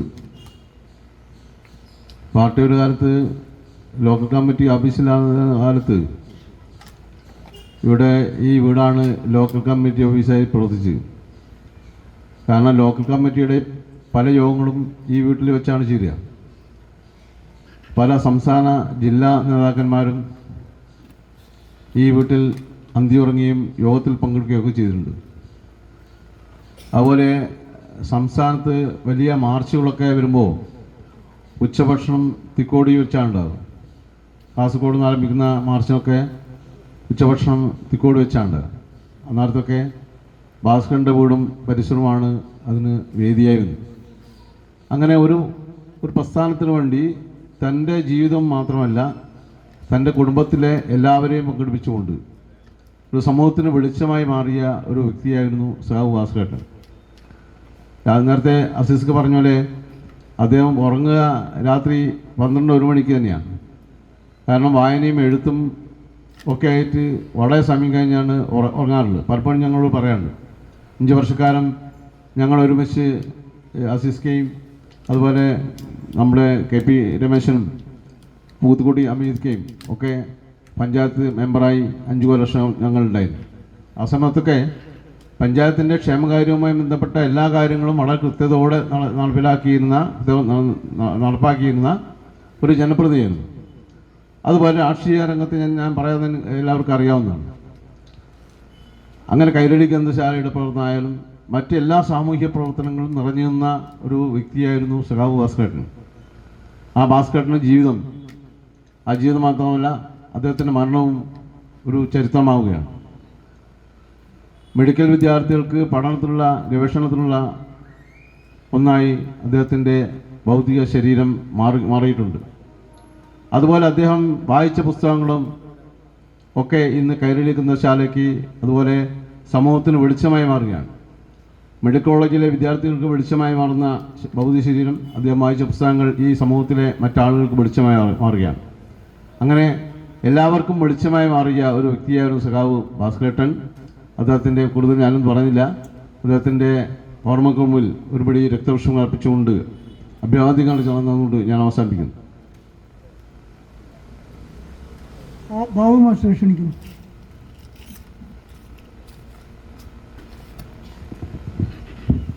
വേദിയിലും സദസ്സിലുമുള്ള ബഹുമാന്യരെ, സാധാരണഗതിയിൽ ഒരു വ്യക്തി മരിക്കുമ്പോൾ 3 ദിവസം കൊണ്ടോ അല്ലെങ്കിൽ 7 ദിവസം കൊണ്ടോ 11 ദിവസം കൊണ്ടെല്ലാം പല തരത്തിലുള്ള ചടങ്ങുകളോടെയാണ് സമാപിക്കുന്നത്. മരണാനന്തര ചടങ്ങുകളിലും ഒരു നിശ്ചിത ദിവസത്തിനോട് സമാപിക്കുന്നു. എല്ലാവരും ബന്ധുക്കളെല്ലാം പിരിഞ്ഞു പോകുന്നു. പിന്നെ ഭാസ്കരേട്ടൻ്റെ ഈ മരണാനന്തര ചടങ്ങുകൾ സമാപിക്കുന്നത് അദ്ദേഹത്തിൻ്റെ സമ്പാദ്യത്തിൻ്റെ ഭാഗമായ പുസ്തകങ്ങൾ, അക്ഷരങ്ങൾ എന്ന് പറയുമ്പോൾ നശിക്കാത്തത് എന്നാണ് അന്ന് ഞാൻ മനസ്സിലാക്കിയത് അർത്ഥം. അപ്പോൾ അക്ഷരങ്ങളുടെ അല്ലെങ്കിൽ പുസ്തകങ്ങളുടെ ഒരു സമ്പാദ്യം അദ്ദേഹം ഗ്രന്ഥശാലയ്ക്ക് കൊടുക്കുന്നു, ഭാവി തലമുറയ്ക്ക് അത് പ്രയോജനപ്പെട്ട് എന്നാഗ്രഹിച്ചുകൊണ്ട്. അതുപോലെ അദ്ദേഹത്തിൻ്റെ കുടുംബാംഗങ്ങളുടെ കൂടി സമ്മതപ്രകാരം അദ്ദേഹത്തിൻ്റെ ആഗ്രഹപ്രകാരവും അദ്ദേഹത്തിൻ്റെ ഭൗതികദേഹം മെഡിക്കൽ കോളേജിന് വിട്ടുകൊടുത്തു. ഇതെല്ലാം മാതൃകാപരമായ ഒരു പ്രവർത്തനമാണ്. അപ്പം അതെല്ലാം ഒരുപാട് ആളുകൾ ശ്ലാഘിച്ച് പറഞ്ഞു കഴിഞ്ഞു. അപ്പോൾ ഒരു വ്യക്തിയുടെ ഗുരുതരമായ രോഗാവസ്ഥയോ അദ്ദേഹത്തിൻ്റെ മരണമോ നമ്മൾ കേൾക്കുമ്പോൾ നമുക്ക് അദ്ദേഹമായിട്ട് ബന്ധപ്പെട്ട ഒരുപാട് ഓർമ്മകളുണ്ടാവും.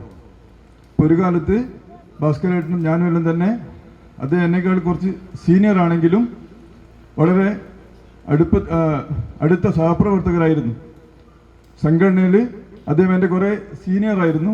പക്ഷേ ഞാൻ ഒരു കാലത്ത് അദ്ദേഹം വിശ്വസ സംഘടനയിൽ വളരെ സജീവമായിരുന്ന കാലത്ത് ഈ വീട്ടിലും അതുപോലെ അദ്ദേഹത്തോടൊപ്പവും പല തരത്തിലുള്ള പ്രവർത്തനങ്ങൾക്കും ഉണ്ടായിട്ടുണ്ട്. അദ്ദേഹത്തിൻ്റെ സൗഹൃദവും സ്നേഹത്തിൻ്റെ ഊഷ്മളതയും എല്ലാം അനുഭവിച്ചിട്ടുണ്ട്. അപ്പോൾ നമ്മൾ ഓരോരുത്തരായിട്ട് ഇങ്ങനെ പ്രായത്തിൻ്റെ എല്ലാം ഒരു ഘട്ടത്തിൽ എല്ലാവരും പിരിഞ്ഞു പോകും. നമ്മൾ ഈ തച്ചൻകുന്ന് സ്വരൂപത്തിൽ അതിൻ്റെ പ്രധാനപ്പെട്ട കഥാപാത്രം രാമർ അവസാനം അദ്ദേഹം തച്ചൻകുന്നിലെ ചെമ്പക മരത്തിൻ്റെ ചുവട്ടിലെത്തിയിട്ട് അദ്ദേഹം നഷ്ടപ്പെട്ടു പോയ അദ്ദേഹത്തിൻ്റെ സുഹൃത്തുക്കൾ ചേക്കു, അദ്ദേഹത്തിൻ്റെ ഭാര്യ കല്യാണി, അങ്ങനെ ഓരോരുത്തരും പിരിഞ്ഞു പോയ കഥകൾ ഓർമ്മിച്ച് വളരെ ദുഃഖിതനായിട്ട് അദ്ദേഹത്തിൻ്റെ വീട്ടിൽ വന്ന് ഇങ്ങനെ കിടക്കുന്നൊരു രംഗമുണ്ട്. അതോടുകൂടി സമാപിക്കാൻ ഹൃദയത്തിൽ തട്ടുന്ന ഒരു രംഗത്തോടെ സമാപിക്കുന്നത്. അതുപോലെ തന്നെ സംഘടനയിൽ പ്രവർത്തിച്ചിരുന്ന ഒരുപാട് ആളുകളാണ് മൺമറഞ്ഞു പോയ നമ്മുടെ കോടൂർ കുഞ്ഞീഷ്ണൻ മാഷ്, കോലേരി കുഞ്ഞീഷ്ണൻ നായർ, പുൽപ്പാണ്ടി കുഞ്ഞിക്കണ്ണേട്ടൻ, ടി കെ കുഞ്ഞിരാമൻ മാഷ്, ഇപ്പം ഭാസ്കരേട്ടനും. അതുപോലെ എനിക്ക് ഓർമ്മയില്ലാത്ത മറ്റു പലരും ഉണ്ടാവും. അപ്പം അന്ന് പ്രവർത്തിച്ചിരുന്ന കുറേ ആളുകൾ ഇപ്പം ജീവിച്ചിരിക്കുന്ന വായത്ത് നാരായണൻ പോലെ ആളുകൾ. അപ്പോൾ അവരെല്ലാം അതുപോലെ എൻ്റെ വളരെ അടുത്ത സഹപ്രവർത്തകനായിരുന്ന എൻ്റെ കൂടെ വളരെ കാലം ചെറുപ്പത്തിലെ ഞങ്ങളൊന്നിച്ച് പഠിച്ച് അധ്യാപകരായി സംഘടന പ്രവർത്തനത്തിൽ കാഞ്ഞിരപ്പള്ളി രാഘവൻ, ഇങ്ങനെ ഒരുപാട് ആളുകളുടെ ഓർമ്മകളിലേക്ക് നമ്മൾ പോകും ഒരാളുടെ മരണം കേൾക്കുമ്പോൾ, അറിയുമ്പോൾ. ഇപ്പോൾ ഭാസ്കരേട്ടൻ്റെ മരണം പലതും ഓർമ്മിപ്പിക്കുന്നുണ്ട്.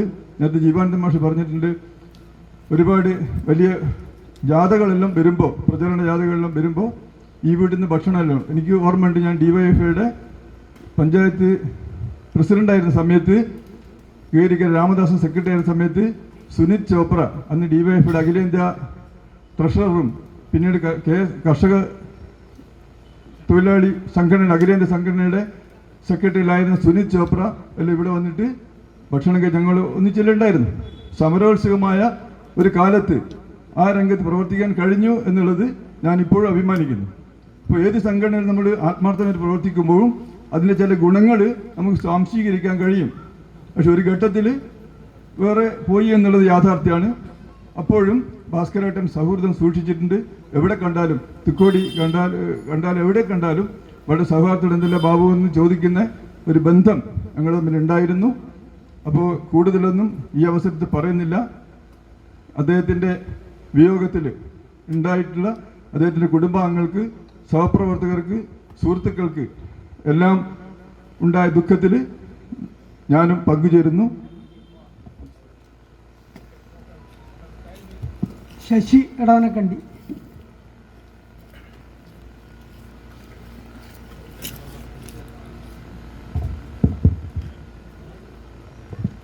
വേദിയിലും സദസ്സിലും ഇരിക്കുന്ന പ്രിയപ്പെട്ടവരെ, ഭാസ്കരേട്ടൻ്റെ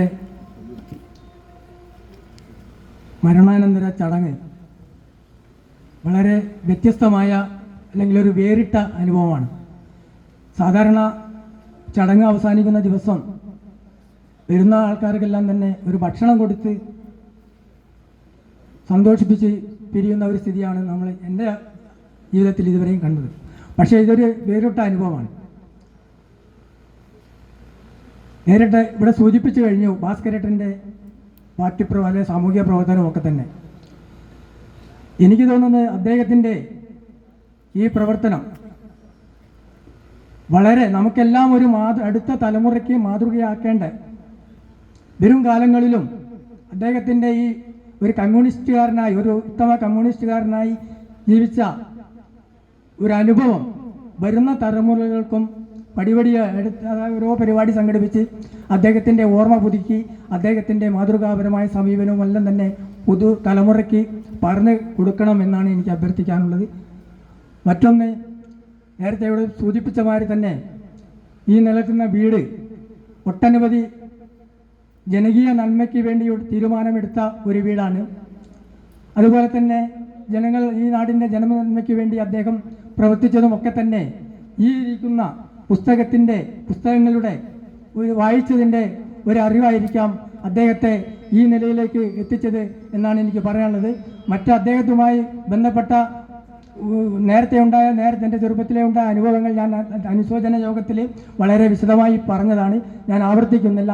എന്തായാലും ഇത്തരം ഒരു ചടങ്ങിന് അദ്ദേഹത്തിൻ്റെ കുടുംബത്തിനും കുടുംബാംഗങ്ങൾക്കും അതുപോലെ സംഘടിപ്പിച്ച സംഘാടകർക്കും എല്ലാം അഭിനന്ദിച്ചുകൊണ്ട് ഈ പരിപാടിയിലേക്ക് എന്നെ ക്ഷണിച്ചതിന് നന്ദിയും പറഞ്ഞുകൊണ്ട് ഞാൻ അവസാനിപ്പിക്കുകയാണ്. രവീന്ദ്രൻ ഇടവനക്കണ്ടി.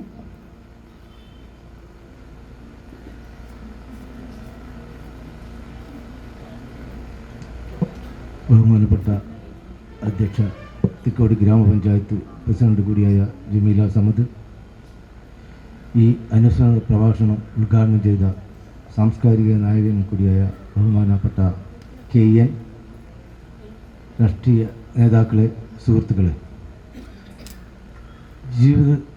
നമ്മുടെ കൂടെ ജീവിച്ചു കൊണ്ടിരിക്കുമ്പോഴും മരിക്കുമ്പോഴും പൊതുസമൂഹത്തിനായി ജീവിതം സമർപ്പിച്ച മഹൽ വ്യക്തിത്വത്തിൻ്റെ ഉടമയാണ് PK ഭാസ്കരേട്ടൻ. അദ്ദേഹത്തിൻ്റെ ഓർമ്മക്ക് മുമ്പിൽ ഞാൻ ആദരാഞ്ജലി അർപ്പിച്ചുകൊണ്ട് ഈ പരിപാടി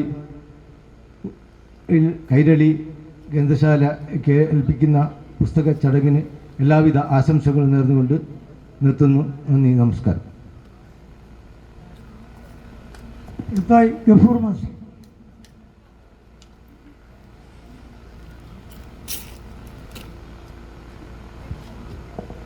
ബഹുമാനിരെ, വളരെ വ്യത്യസ്തമായ ഒരു പരിപാടിയിലാണ് നമ്മൾ സംവാദിച്ചുകൊണ്ടിരിക്കുന്നത്. വളരെ വിപുലമായ ഒരു രാഷ്ട്രീയ ജീവിതം ജീവിച്ചു തീർത്ത ഒരു മനുഷ്യൻ. അദ്ദേഹത്തെ എനിക്ക് വളരെ അടുത്ത് പരിചയമാവുന്നതും അദ്ദേഹത്തോടൊപ്പം വർക്ക് ചെയ്യുന്നതും ഒരു 6 വർഷം 7 വർഷം മാത്രമാണ് ഈ അവസാനത്തെ. അതിനു മുമ്പ് അദ്ദേഹത്തെ ദൂരെ നിന്ന് നോക്കിക്കാണുക മാത്രമായിരുന്നു. കഴിഞ്ഞ ഒരു 6-7 വർഷമായി കൂട്ട് റെസിഡൻസ് അസോസിയേഷൻ്റെ എക്സിക്യൂട്ടീവ് യോഗങ്ങളിലാണ് യഥാർത്ഥത്തിൽ ഭാസ്കരേട്ടൻ്റെ ഒരു രീതികൾ എനിക്ക് മനസ്സിലാക്കാൻ പറ്റിയിട്ടുള്ളത്.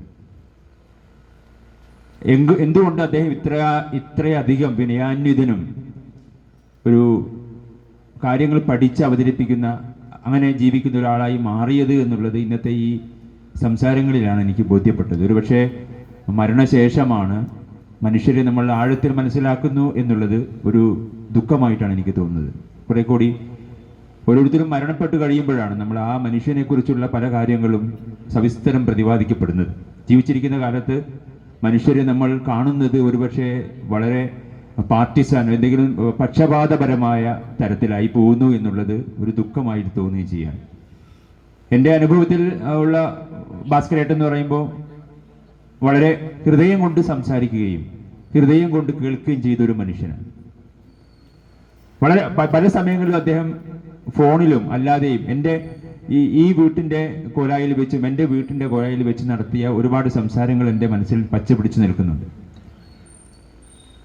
എന്തുകൊണ്ട് അദ്ദേഹം ഇത്ര വിനയാന്വിതനായി എന്നുള്ളതിൻ്റെ തെളിവ് ഒരുപക്ഷെ ഈ പുസ്തകങ്ങളും അദ്ദേഹത്തിന് കിട്ടിയ പരിശീലനങ്ങളുമാണെന്ന് ഞാൻ മനസ്സിലാക്കുന്നു. സമൂഹം വളരെ ആസുരമായി കൊണ്ടിരിക്കുന്ന ഒരു കാലത്ത് അനാട്ടമി വിദ്യാർത്ഥികൾക്ക് അദ്ദേഹത്തിൻ്റെ ശരീരം പഠന വിഷയമാകുന്നത് പോലെ തന്നെ രാഷ്ട്രീയ വിദ്യാർത്ഥികൾക്ക് അദ്ദേഹത്തിൻ്റെ രാഷ്ട്രീയ ജീവിതവും ഒരു പഠന വിഷയമായി, ഒരു പാഠപുസ്തകമായി അദ്ദേഹം നിൽക്കുമെന്ന് ഞാൻ വിചാരിക്കുകയാണ്. എങ്ങനെയാണ് ഒരു ലാളിത്യം കൊണ്ടും അധികാരം ദുഷിപ്പിക്കുമെന്നൊക്കെ പറയുമ്പോൾ അധികാരം ദുഷിപ്പിക്കുന്നില്ല, എല്ലാ മനുഷ്യരെയും ദുഷിപ്പിക്കുന്നില്ല എന്ന് നമ്മൾ ഉറക്കെ പറയുകയാണ്. ഈ ഫോട്ടോയിൽ അവിടെ നിന്ന് ഇങ്ങോട്ട് നോക്കുമ്പോൾ ഈ ഭാസ്കരേട്ടൻ്റെ ചിത്രം നമ്മളോട് അങ്ങനെ പറയുന്നതായിട്ട് എനിക്കിങ്ങനെ ഫീൽ ചെയ്യുകയാണ്. അധികാരം ദുഷിപ്പിക്കുകയല്ല, അറിവ് ദുഷിപ്പിക്കുകയല്ല, കൂടുതൽ ലളിതമായ ഒരു ജീവിതത്തിനും അത്തരത്തിലുള്ള ആവിഷ്കാരത്തിനും സാധിക്കുന്ന തരത്തിലേക്ക് കൊണ്ടുപോകുന്നു എന്നുള്ളതാണ്. ഒരു ഭൗതികവാദിയുടെ ആത്മീയതയെക്കുറിച്ച് എൻ്റെ മനസ്സിങ്ങനെ തോന്നുക, ഒരു ഭൗതികവാദിക്കുമുണ്ട് ഒരു ആത്മീയത. അതൊരു പക്ഷേ ജീവിതത്തിൻ്റെ അർത്ഥം തേടിയുള്ള ഒരു യാത്രയും മനുഷ്യരുമായിട്ടും പ്രകൃതിയുമായിട്ടും താൻ ഉദ്ദേശിക്കുന്ന ഫിലോസഫിയുടെ ഒരു പൂർത്തീകരണമൊക്കെയായി ബന്ധപ്പെട്ടുള്ള ആത്മീയതയിലൊക്കെ അദ്ദേഹം മരണശേഷവും ജീവിച്ചിരിക്കുന്ന തരത്തിലുള്ള അടയാളപ്പെടുത്തൽ നടത്തി നമ്മളോട് പിരിഞ്ഞു പോവുകയാണ്. അദ്ദേഹത്തോടൊപ്പം ചെലവഴിച്ച അപൂർവമായ ആ നിമിഷങ്ങളെ മനസ്സിൽ ചേർത്ത് വെച്ചുകൊണ്ട്, ഹൃദയത്തോട് ചേർത്ത് വെച്ചുകൊണ്ട്, മരണത്തിൻ്റെ ഏതാനും ആഴ്ചകൾക്ക് മുമ്പ് വിളിച്ച ഒരു ഫോൺ കോളിൽ ഒരു രാത്രി ആണ് വിളിച്ചത്. ആ വിളിച്ചത് ഞാൻ എടുത്തില്ല, കട്ട് ചെയ്തു. പിന്നെ ഞാൻ തിരിച്ചു വിളിച്ചപ്പോൾ അറിയാതെ വിളിച്ചു പോയതാണ്. എങ്കിലും നമുക്ക് ഒരു മിനിറ്റ് സംസാരിക്കാമല്ലോ എന്ന് പറഞ്ഞ ആ മനുഷ്യൻ്റെ ആ സംസാരത്തിൻ്റെ രീതിയും ഒക്കെ എൻ്റെ ഹൃദയത്തിൽ എൻ്റെ നെഞ്ചോട് ഞാൻ ചേർത്ത് വെക്കുകയാണ്. എനിക്ക് തോന്നുന്നത് പുതുതായി രാഷ്ട്രീയത്തിലേക്ക് കടന്നു വരുന്നവർക്കൊക്കെ വലിയ വെളിച്ചം പകരുന്ന ഒരു വ്യക്തിത്വമാണ് ഇദ്ദേഹം. അദ്ദേഹത്തിൻ്റെ രേഖപ്പെടുത്തപ്പെടേണ്ട ഒരു ചരിത്രമായിരിക്കും. പഴയ തലമുറയിലെ രാഷ്ട്രീയക്കാരെക്കുറിച്ച് നമ്മൾ ആലോചിക്കുമ്പോൾ പുതിയ തലമുറയിൽ പുതുതായി ഈ രംഗത്ത് കടന്നു വരുന്നവർക്കൊക്കെ ഇദ്ദേഹം കാണിക്കുന്ന വിനയവും ഇത്രയേറെ പാർട്ടി പാരമ്പര്യവും അനുയായികളൊക്കെയുള്ള മനുഷ്യന്മാരും കാണിക്കുന്ന വിനയവും അദ്ദേഹത്തിന് കിട്ടിയ പരിശീലനവും അദ്ദേഹം വായിച്ച പുസ്തകങ്ങളിൽ നിന്ന് കിട്ടിയ അറിവും ഒക്കെ ആയിരിക്കും ഞാൻ വിചാരിക്കുന്നു.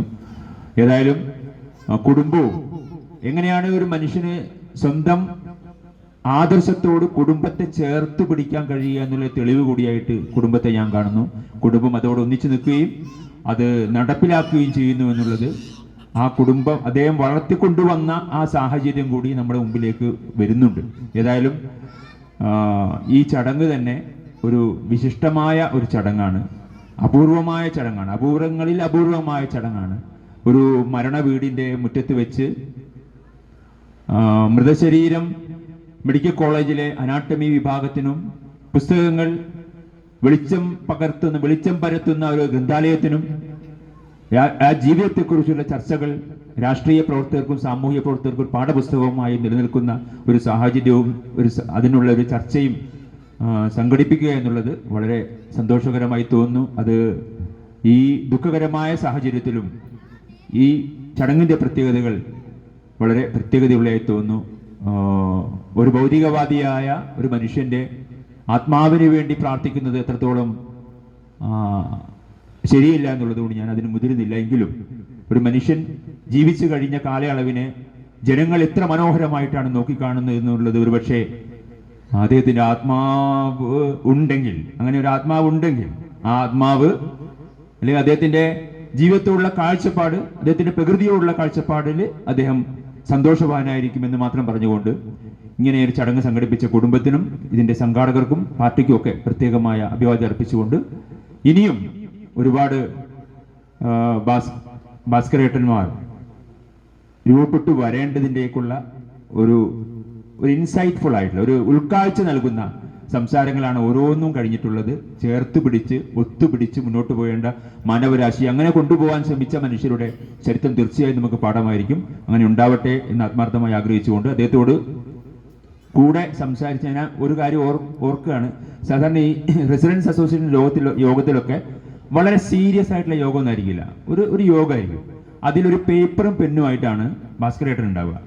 എന്നിട്ട് ഓരോന്നിങ്ങനെ രേഖപ്പെടുത്തും. അടുത്ത യോഗത്തിൽ എടുത്ത തീരുമാനമെടുത്ത സെക്രട്ടറിക്ക് പോയി ചിലപ്പോൾ മറന്നുണ്ടാവും, പക്ഷെ ഭാസ്കരേട്ടന് മറന്നുപോകില്ല. ഭാസ്കരേട്ടൻ പേപ്പറും എടുക്കും. എന്നിട്ട് അല്ല കഴിഞ്ഞ ആഴ്ച ഇന്ന് തീരുമാനം എടുത്തിരുന്നല്ലോ, അത്രയേറെ അദ്ദേഹത്തിൻ്റെ പരിശീലനത്തിന്റെ ഭാഗമായിട്ട് ഞാൻ കാണുന്നത്. അത്രയേറെ ഒരു ദിവസം ഞാനിവിടെ വന്നപ്പോൾ അദ്ദേഹം കുറേ പേപ്പറുകൾ, മെമ്പർഷിപ്പാണ്, നമ്മുടെ ഏതോ ആർട്ടിസൻസ് യൂണിയൻ്റെ എന്തോ മെമ്പർഷിപ്പായി ബന്ധപ്പെട്ട് കാലിന് വയ്യാതെ ഈ സാധാരണ ഒരു മനുഷ്യന് ഒരു യോഗത്തിലേക്കോ ഒരു പ്രവർത്തനത്തിലേക്കോ വരാതിരിക്കാനുള്ള ന്യായങ്ങൾ നിരത്തുന്ന സമയത്ത് വരാനുള്ള കാരണം കണ്ടെത്തുക. ആരെ ഒരു ബൈക്ക് കൊടുത്ത് വരുമോ, ഞാൻ വരാം എന്നൊക്കെ പറയുന്ന ആ സന്നദ്ധതയുടെ മുമ്പിൽ ആദരാഞ്ജലി അർപ്പിച്ചുകൊണ്ട് ഞാൻ അവസാനിപ്പിക്കുന്നു. അഭിവാദ്യങ്ങൾ.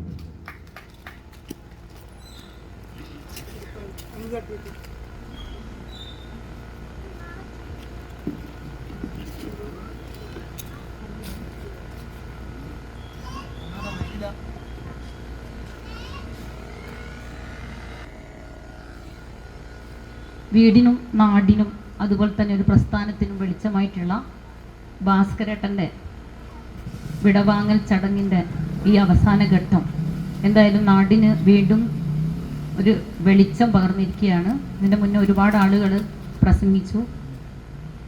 എനിക്ക് ഭാസ്കരേട്ടനായിട്ടുള്ള പരിചയം ഇവിടെ പറയുന്നവരെല്ലാം തന്നെ എൻ്റെ മുന്നിലിരിക്കുന്ന ആളുകളൊക്കെ എന്നെക്കാട് എത്രയോ ഒരുപാട് ജ്വലിക്കുന്ന ഓർമ്മകൾ, ജ്വലിക്കുന്ന അനുഭവങ്ങളുള്ളവരാണ്.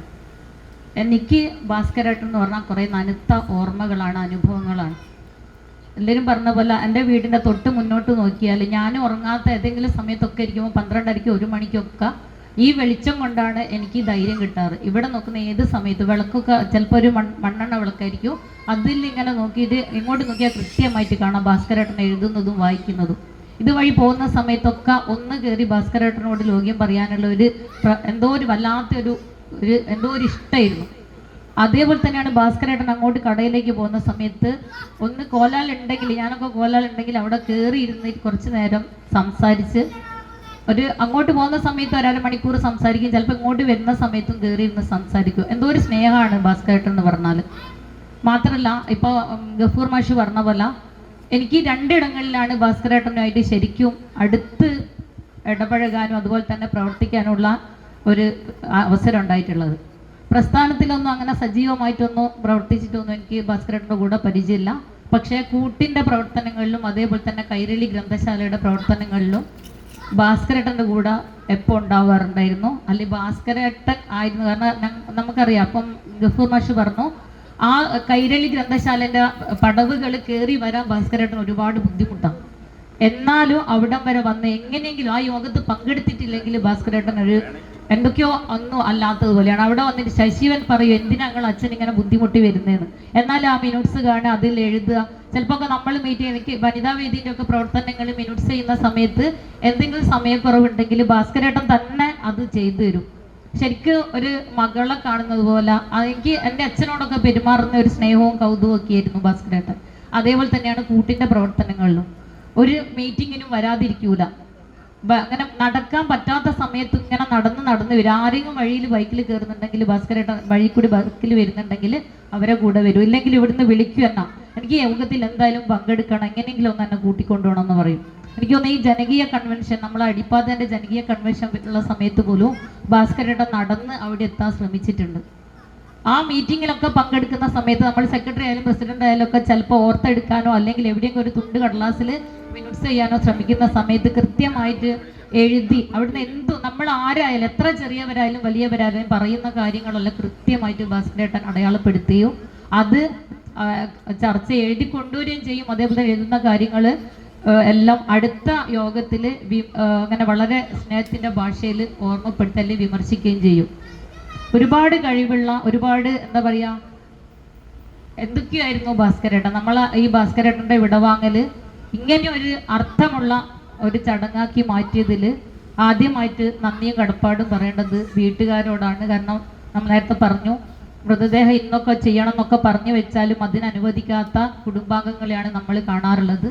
ഏതായാലും ഭാസ്കരേട്ടൻ്റെ ആഗ്രഹം അതേപടി നടപ്പിലാക്കുകയും ഭാസ്കരേട്ടൻ ഇതുവരെ പ്രവർത്തിച്ച പ്രവർത്തനങ്ങൾക്കെല്ലാം കൂടുതൽ ഊർജം, കൂടുതൽ തെളിച്ചവും നൽകുകയും ചെയ്ത വീട്ടുകാരെ ഹൃദയത്തോട് ചേർത്ത് വെക്കുന്നു.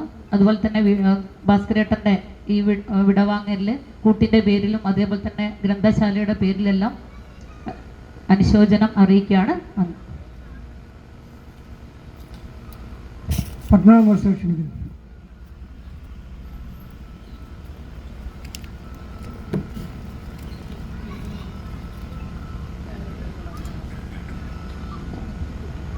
പ്രിയമുള്ളവരെ, ഭാസ്കരേട്ടനെ സംബന്ധിച്ച് ഒരുപാട് കാര്യങ്ങളിലൂടെ സൂചിപ്പിച്ചു.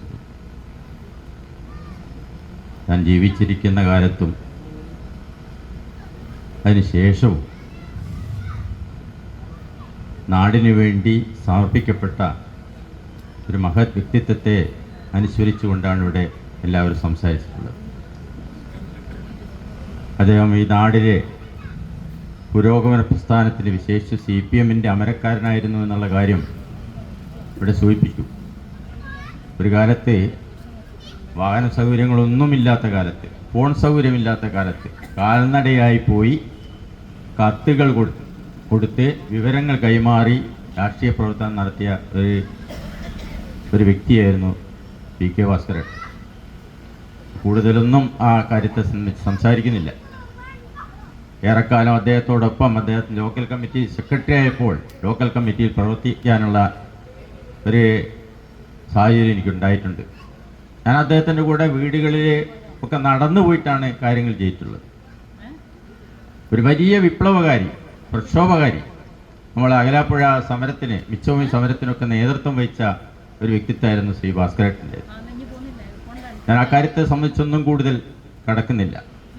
നമ്മുടെ കൈരളി ഗ്രന്ഥശാല അതേയുള്ള കാലത്ത് തിക്കോടി പഞ്ചായത്തിൽ ഏറ്റവും മുന്തിയ നല്ല രീതിയിൽ പ്രവർത്തിച്ചുകൊണ്ടിരിക്കുന്ന ഒരു ലൈബ്രറിയായിരുന്നു. അത് ചുക്കാൻ പിടിച്ചത് ശ്രീ ഭാസ്കരേട്ടൻ തന്നെയാണ്. അദ്ദേഹത്തോടൊപ്പം തന്നെ മറ്റ് പ്രവർത്തക മാഷിനെ പോലുള്ള മാഷെ പോലുള്ള പ്രവർത്തകന്മാർ ഉണ്ടായിട്ടുണ്ട്. ആ ലൈബ്രറിക്ക് വേണ്ടി, ഗ്രന്ഥശാലയ്ക്ക് വേണ്ടി അദ്ദേഹം ഇന്ന് ഇവിടെ പുസ്തകങ്ങൾ, അദ്ദേഹത്തിൻ്റെ കുടുംബം പുസ്തകം നൽകുകയാണ്. അദ്ദേഹത്തിൻ്റെ ഭൗതിക ശരീരം മെഡിക്കൽ വിദ്യാർത്ഥികൾക്ക് എന്നതുപോലെ തന്നെ അദ്ദേഹം സൂക്ഷിച്ചു വെച്ചിട്ടുള്ള പുസ്തകങ്ങൾ നമ്മളെ ഗ്രന്ഥശാലയ്ക്കും നൽകിക്കൊണ്ട് നാടിന് അറിവും വെളിച്ചവും പകരാൻ വേണ്ടി അദ്ദേഹത്തിൻ്റെ കുടുംബം തയ്യാറായിട്ടുണ്ട്.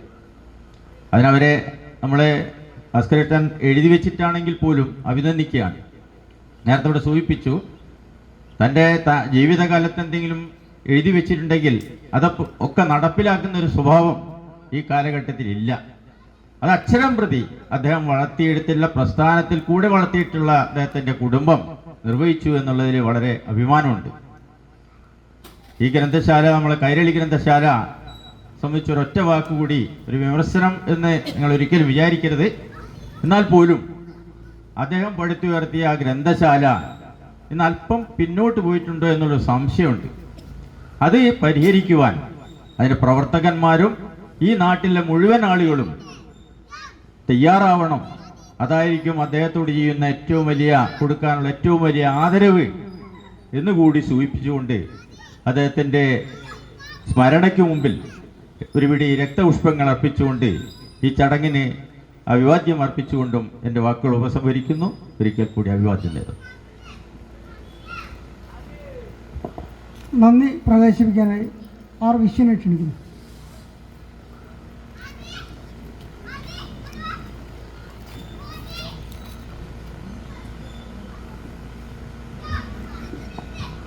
ബഹുമാനപ്പെട്ടവരെ, വളരെ വിശദമായി കാര്യങ്ങളൊക്കെ ഇവിടെ പറഞ്ഞിട്ടുണ്ട്. ഞാൻ സ്നേഹിച്ച പ്രസ്ഥാനത്തിൻ്റെ ആശയങ്ങൾ ഉൾപ്പെടുന്ന പുസ്തകവും